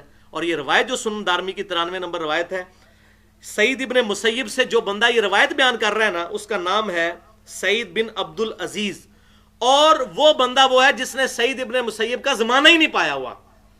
یہ روایت منقطع ہے، سند نہیں جڑی ہوئی۔ اب میں کہتا ہوں جی محمد علی جناح نے فلاں جلسے میں فرمایا، تو مجھے سند بیان کرنی پڑے گی کہ میں نے اپنے نانا سے سنا کہ جب وہ میٹرک کے اسٹوڈنٹ تھے تو انہوں نے وہاں پر جلسہ اٹینڈ کیا، انہوں نے یہ بات سنی، یا فلاں شخص کی کتاب میں یہ بات لکھی ہے کہ وہ وہاں پر موجود تھا اور یہ ہوا، تو مجھے سند بیان کرنی ہوگی۔ بغیر سند کے تو بات جھوٹی ہوگی، ورنہ تو جو جس کا دل کرے گا بیان کرے۔ تو یہ منقطع روایت ہے، یہ اکثر پیش کرتے ہیں۔ اب آخر میں 2 واقعات دماغ کی بریکیں کھولنے کے لیے۔ بریکیں نہیں کھلتی جب تک کوئی بات کڑوی نہ کی جائے، اور یہ اس حیات النبی کے عقیدے کا، اب یہ ساری کی ساری چیزوں کے بعد اگر میرے جیسا منصف مزاج بندہ یہ کہہ رہے خدا کے لیے یہ دنیاوی زندگی نہیں ہے، اس کو مانے۔ ہم نے تو دیکھیں دیوبندی مماتیوں سے بھی ٹکر لے لی، اور اہل حدیث جو چند لوگ ان کی وجہ سے گمراہ ہوئے ان سے بھی ٹکر لے لی ہے یہ لیکچر دے کے۔ تو اب میں ایمانداری سے یہ بات کرنے لگا ہوں۔ یہ 2 واقعات انتہائی گستاخانہ واقعات۔ پہلا واقعہ دیوبندی عالم شیخ زکریا کاندلوی صاحب جو تبلیغی جماعت کے بڑے امیر میں سے تھے، انہوں نے فضائل اعمال بھی لکھی، فضائل درود بھی، فضائل حج بھی، فضائل صدقات بھی۔ انہوں نے فضائل درود اور فضائل حج میں واقعہ نمبر 12 پیج 166 کتب خانہ فیضی جو رائے ونڈ سے شائع ہوتی ہے فضائل حج، اس کا حوالہ، اور بریلوی مکتبہ فکر کے بہت بڑے عالم الیاس قادری صاحب جو دعوت اسلامی کے امیر ہیں، ان کی کتاب ہے فیضان سنت، اس کا صفحہ ہے 654، مصافحہ اور معانقہ کی سنتیں اور آداب۔ یہ سنتیں اور آداب سکھا رہے ہیں۔ اور واقعہ کیا لکھتے ہیں، وہ کہتے ہیں جی 555 ہجری میں حضور صلی اللہ علیہ وسلم کی وفات کے 550 سال کے بعد ایک صوفی بزرگ شیخ احمد رفاعی صاحب قبر رسول پر حاضر ہوئے اور کہا یا رسول اللہ صلی اللہ علیہ وسلم، جب تک میں مصر میں تھا میری روح آ کر آستانے پہ حاضری دیتی تھی۔ اب یہ پتہ نہیں کون سی روح ہے کہ جو زندگی میں بھی نکلتی ہے اور پھر واپس چلی جاتی ہے۔ یا رسول اللہ اب جسموں کی حاضری کی باری آئی ہے، قبر مبارک سے اپنا ہاتھ باہر نکالیے، میں آپ کے ہاتھ مبارک کو بوسہ دینا چاہتا ہوں، ولیعوذ باللہ تعالی۔ بھائیو لاکھوں اگر حاجی یہی قبر رسول پر حاضری کے وقت ڈیمانڈ رکھ دیں، یہ پاسبل ہے؟ آپ صلی اللہ علیہ وسلم بالکل جسمانی اور روحانی حیات کے ساتھ برزخی موڈ میں زندہ ہے، دنیا میں کمیونیکیشن نہیں ہو سکتی۔ تو کہتے ہیں جی 90,000 لوگوں کی موجودگی میں قبر مبارک سے ہاتھ باہر نکلا. یہ خواب نہیں بیان کر رہے, 90,000 کا مجمع اکٹھا تو نہیں خواب دیکھ رہا, یہ بیداری کا واقعہ وہ بیان کر رہے ہیں. کہہ رہے ہیں جی 90,000 لوگوں نے یہ منظر لائیو دیکھا کہ قبر مبارک سے ہاتھ نکلا, اور شیخ احمد رفاعی نے بوسہ دیا. اور ان منظر دیکھنے والوں میں شیخ عبد القادر جیلانی رحمۃ اللہ علیہ کا نام بھی ذکر کیا جاتا ہے. کر دو جی ذکر تہاڈی مرضی جداں مرضی, تاکہ بریلوی بیچارے سہم جان کے 11ویں والے پیر بھی سن تے پھردے ہویا ہونا ہے. وہ پائی کتنے لکھے ہوا ہے, کدھر لکھا ہوا ہے؟ ان کا نام بھی ذکر کیا جاتا ہے تاکہ سارے پکے ہو جائیں کہ یہ بات بالکل ٹھیک ہے. بھائیو جھوٹ کے پاؤں نہیں ہوتے, اور چور اپنی لنگوٹی چھوڑ کے بھاگتا ہے, اور چور نے یہاں لنگوٹا چھوڑا ہے کہ 1000 سال پہلے کا واقعہ, تقریباً 900 سال پہلے کا, اور کہہ رہے ہیں مسجد نبوی میں 90,000 کا مجمع. بھائی 90,000 کا مجمع آج سے 900 سال پہلے تو بڑی دور کی بات, آج سے 50 سال پہلے بھی 90,000 کا مجمع مسجد نبوی میں نہیں آتا تھا. یہ تو 55 میں ایکسٹینشن ہوئی, اور پھر 90s میں آ کے ایکسٹینشن ہوئی, تو اب 6.5 لاکھ بندہ آتا ہے. آج سے تو 50 سال پہلے بھی 90,000 کا مجمع مسجد نبوی میں نہیں آتا تھا. اور پھر 90,000 بندہ بیک وقت ایک ہاتھ مبارک کو دیکھ سکتا ہے, وہ کتنا ہوگا سائز میں؟ حافظ کا تو قبر مبارک کا سائز بھی ہمیں پتہ ہے. وَلِعَوْذُ بِاللَّهِ تعالیٰ. میں یہ کہتا ہوں اتنی بڑی گستاخی, اتنی بڑی جرت. یار صحابہ کرام تو حضور صلی اللہ علیہ وسلم کی وفات کے بعد روتے روتے مر گئے, سیدہ فاطمہ باقی صحابہ کے. ہم اپنے نبی کو اب دیکھ نہیں سکیں گے. انہوں نے تو کبھی نہیں کہا کہ جی قبر مبارک سے ہاتھ باہر نکالیے ہم دیکھیے. سیدہ عائشہ 47 سال تک حضور کے بعد زندہ رہی ہیں, 47 ایئرز, اور اسی حجرے میں جہاں کے قبر مبارک ہے. انہوں نے کبھی نہیں کہا کہ میری حضور سے ملاقات ہوئی. سیدہ فاطمہ نے کبھی نہیں کہا میری ملاقات ہوئی. حتیٰ کہ جب سیدہ عائشہ اجتہادی غلطی کی وجہ سے جمل کے لیے نکلی تو بڑا اچھا موقع تھا, آپ صلی اللہ علیہ وسلم قبر مبارک سے ہاتھ باہر نکالتے کہ نہ لڑو جا کر علی کے ساتھ, وہ خلیفہ برحق ہے. بعد میں جو سیدہ عائشہ روتی رہی, ان کا دوپٹہ تر ہو جاتا تھا. صحیح بخاری میں بھی اشارتاً ذکر ہے, مسند امام احمد, مصنف ابن ابی شیبہ میں, وہ کہتی تھی حضور کے بعد میں نے اتنی بڑی غلطی کی ہے علی سے جنگ کر کے, مجھے اب میری سوکنوں کے ساتھ دفن کرنا, قبر رسول کے ساتھ دفن نہ کرنا, تاکہ ان کی وجہ سے لوگ میری تعریف نہ کریں, ابو بکر, عمر اور رسول اللہ کی وجہ سے. بعد میں وہ روتی تھیں تو حضور صلی اللہ علیہ وسلم روک لیتے نا سیدہ عائشہ کو کہ تم یہ کام نہ کرو. ان سے زیادہ لاڈلی بیوی دنیا اور آخرت میں حضور صلی اللہ علیہ وسلم کی بیوی اور ہماری ماں, انہوں نے کوئی ایسا میں کہتا ہوں جی اس میں میرا چیلنج ہے کوئی ضعیف روایت دکھا دیں کہ حضرت عائشہ نے کہا کہ قبر رسول پہ میری اپنے محبوب صلی اللہ علیہ وسلم سے ملاقات ہوئی ہے. آئی بات کے لوگ سنا ہے آپ ہر عاشق کے گھر تشریف لاتے ہیں, میرے گھر میں بھی ہو جائے چراغاں یا رسول اللہ, اور جب کوئی سمجھاتا ہے اس کو کہتے ہیں گستاخ ہے. گستاخ تو آپ ہو. اور یہی بات المہند المفند میں دیوبند مکتب فکر کے جو کتاب ہے اس میں جو شیخ الشنقیطی نے جو اس پہ تقریض لگائی ہے, اس نے لکھا ہے کہ ہمارا یہ عقیدہ ہے کہ حضور صلی اللہ علیہ وسلم وفات کے بعد بھی دنیا میں تصرف فرماتے ہیں, قبر سے نکل کے دنیا میں تصرف فرماتے ہیں. تو یہ دیوبند کے حیاتی گروپ اور بریلوی ان کا تقریباً عقیدہ اس معاملے میں ایگزیجریٹ کر گیا کہ اس کو دنیاوی زندگی سمجھ, یہاں پر یہ غلطی پہ ہے. باقی میں بالکل اس ویڈیو کی وساطت سے یہ بات حق مانتا ہوں کہ دیوبند اور بریلوی مکتب فکر, دیوبند کا حیاتی گروپ, ان کا عقیدہ 80% ٹھیک ہے ایز کمپیئر ٹو مماتیوں کے اور باقی لوگوں کا, ان کا 20% ٹھیک ہے. لیکن یہ 20% کی اپنی اصلاح کریں, اور اہل حدیث کے بھی جو لوگ گمراہ ہوئے ہیں مماتیوں کی وجہ سے اور انہوں نے اپنا عقیدہ خراب کیا, گستاخانہ عقیدہ رکھا, وہ بھی اپنی اصلاح کریں. وہ 80% ٹھیک ہے, یہ 20% ٹھیک ہے. تو 80-20 کی ریشو کو ملائیں اور جو حق بات ہے اس کو قبول کریں. الحمدللہ وہ میں نے بیان کر دی. اور دوسرا واقعہ بلکہ یہ نظریہ ہے انتہائی شرمناک, انتہائی شرمناک. یقین کریں شرم آتی ہے یہ بات بھی بیان کرتے ہوئے, لیکن کیا کریں. یہ بھی دیوبند اور بریلوی مکتب فکر کے مشترکہ بزرگ ہے محمد بن باقی زرکانی المتوفا 1124 ہجری, آج سے تقریباً آپ سمجھ لیں 300 سال پہلے. انہی کے حوالے شیخ ذکریہ صاحب بھی فضائل اعمال میں, فضائل صدقات, فضائل حج میں دیتے ہیں. انہی کے حوالے احمد بریلوی صاحب بھی دیتے ہیں. انہوں نے یہ بات لکھی اور ان سے احمد بریلوی صاحب نے اپنے ملفوظات میں نقل کی, اور ملفوظات ان کے بیٹے نے جمع کیے ہیں جو 1981 میں فوت ہوئے ہیں, جن کو مفتی اعظم انڈیا کہا جاتا تھا, مصطفیٰ رضا خان نوری, جن کی وہ نعت ہے بڑی مشہور, تو شمع رسالت ہے عالم تیرا پروانہ. انہوں نے اپنے باپ احمد بریلوی صاحب کے ملفوظات جمع کیے, اور یہ ملفوظات اعلیٰ حضرت.net جو بریلی کی اپنی ویب سائٹ ہے اس پہ بھی رکھے ہوئے ہیں, اور یہ ہمارے جیلم سے بھی بک کارنر والوں نے شائع کی ہے. ملفوظات جلد 3 صفحہ 249 پہ. احمد بریلوی صاحب سے پوچھا گیا کہ آپ کہتے ہیں کہ شہید بھی زندہ ہے, اللہ کے ولی بھی زندہ ہیں, اور نبی بھی زندہ ہیں قبروں میں, تو ان کا فرق کیا ہے؟ انہوں نے کہا میں تو ہم دسنا نہ فرق, ساڑھے بزرگ دس گئے ہوئے نے.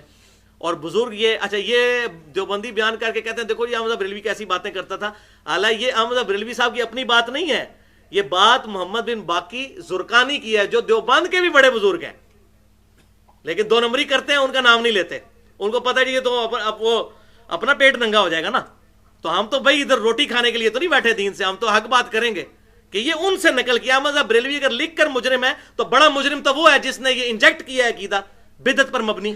تو یہ وہ پھر کہتے ہیں، میں تمہیں سمجھانا وا، انبیاء اکرام علیہ السلام کی قبروں میں زندگی حقیقی حصی دنیاوی ہے۔ اب یہ دنیاوی لفظ کہاں سے؟ ہاں یہ کہہ دیتے حقیقی حصی برزخی ہے، جسمانی پلس روحانی برزخی ہے، بالکل ٹھیک ہے، ہم تو یہی کہتے ہیں دنیاوی ہے۔ اور اللہ کہہ رہا ہے وَلَٰكِن لَا تَشْعُرُونَ، تمہیں شعور ہی نہیں ہے۔ دنیاوی ہے تو دنیا کے پروٹوکول تو وہاں ہے نہیں ہے، سانس یہ تمام معاملات وہ میں پہلے بتا چکا۔ اب جناب وہ پھر کہتے ہیں، اب وہ دلیل ان سے پوچھی گئی نا تو انہوں نے کہا کہ دلیل اس کی یہ ہے کہ میرے آقا سیدی محمد بن باقی زرقانی فرماتے ہیں، وہ بزرگ فرماتے ہیں۔ دلیل انہوں نے قرآن حدیث سے نہیں پیش کی، دلیل پیش کی دیوبند حیاتی مکتبہ فکر کے بڑے بزرگ اور بریلوی مکتبہ فکر کے بڑے بزرگ زرقانی صاحب المتوفا 1124 ہجری، کہتے ہیں دلیل بھی آپ کو بتاتے ہیں، انہوں نے فرمایا ہے کہ انبیاء اکرام اپنی قبروں میں زندہ ہیں، حتیٰ کہ انبیاء اکرام علیہ السلام پر قبروں میں ان کی بیویاں ازواج مطہرات بھی پیش کی جاتی ہیں، وہ ان کے ساتھ شباشی بھی کرتے ہیں۔ استغفر اللہ و اتوب الیہ، انا للہ و انا الیہ راجعون۔ اندازہ کریں اتنی جرت، میں کہتا ہوں کوئی شخص اتنی جرت نہیں کر سکتا کہ یہ ساتھ والا کمرہ ہے جس میں میرے والد صاحب میری والدہ کے ساتھ شباشی کرتے ہیں، اور نبی صلی اللہ علیہ وسلم کے بارے میں اتنا بڑا جملہ بول دیا، حیا نہ آئی۔ اب بتائیں کون گستاخ رسول ہے؟ کلیئر ہو گیا۔ اللہ تعالیٰ سے دعا ہے کہ جو حق بات میں نے کہی ہمارے دلوں میں راسخ فرمائے، اگر جذبات میں میرے منہ سے کوئی غلط بات نکل گئی تو ہمارے دلوں سے محو کر دے، ہمیں کتاب و سنت کی تعلیمات پر عمل کر کے دوسرے بھائیوں تک پہنچانے کی توفیق عطا فرمائے۔ سبحانک اللہم و بحمدک، اشہد ان لا الہ الا انت، استغفرک و اتوب الیک، وما علینا الا البلاغ المبین۔ آج ٹائم کیوں ہے؟ ایک کرامت ہے، ایسا کرامت ہو سکتی ہے، کوئی دکھا نہیں سکتا نا، ہو جاتی ہے۔ اچھا جی 12 بندے بیٹھے ہیں، کتنے؟ 45 تو پھر اب کیا صورتحال ہے؟ کتنے ہو گئے ٹوٹل؟ 200 بندہ ہے۔ پمفلٹ سارے بھائی جو نئے آئے ہیں نا وہ ہمارے ریسرچ پیپرز لے کر جائیے گا، ریسرچ پیپرز آپ کو مل جائیں گے باہر۔ کون بانٹ رہے ہیں؟ عمران بھائی؟ روز بھائی اور ہاں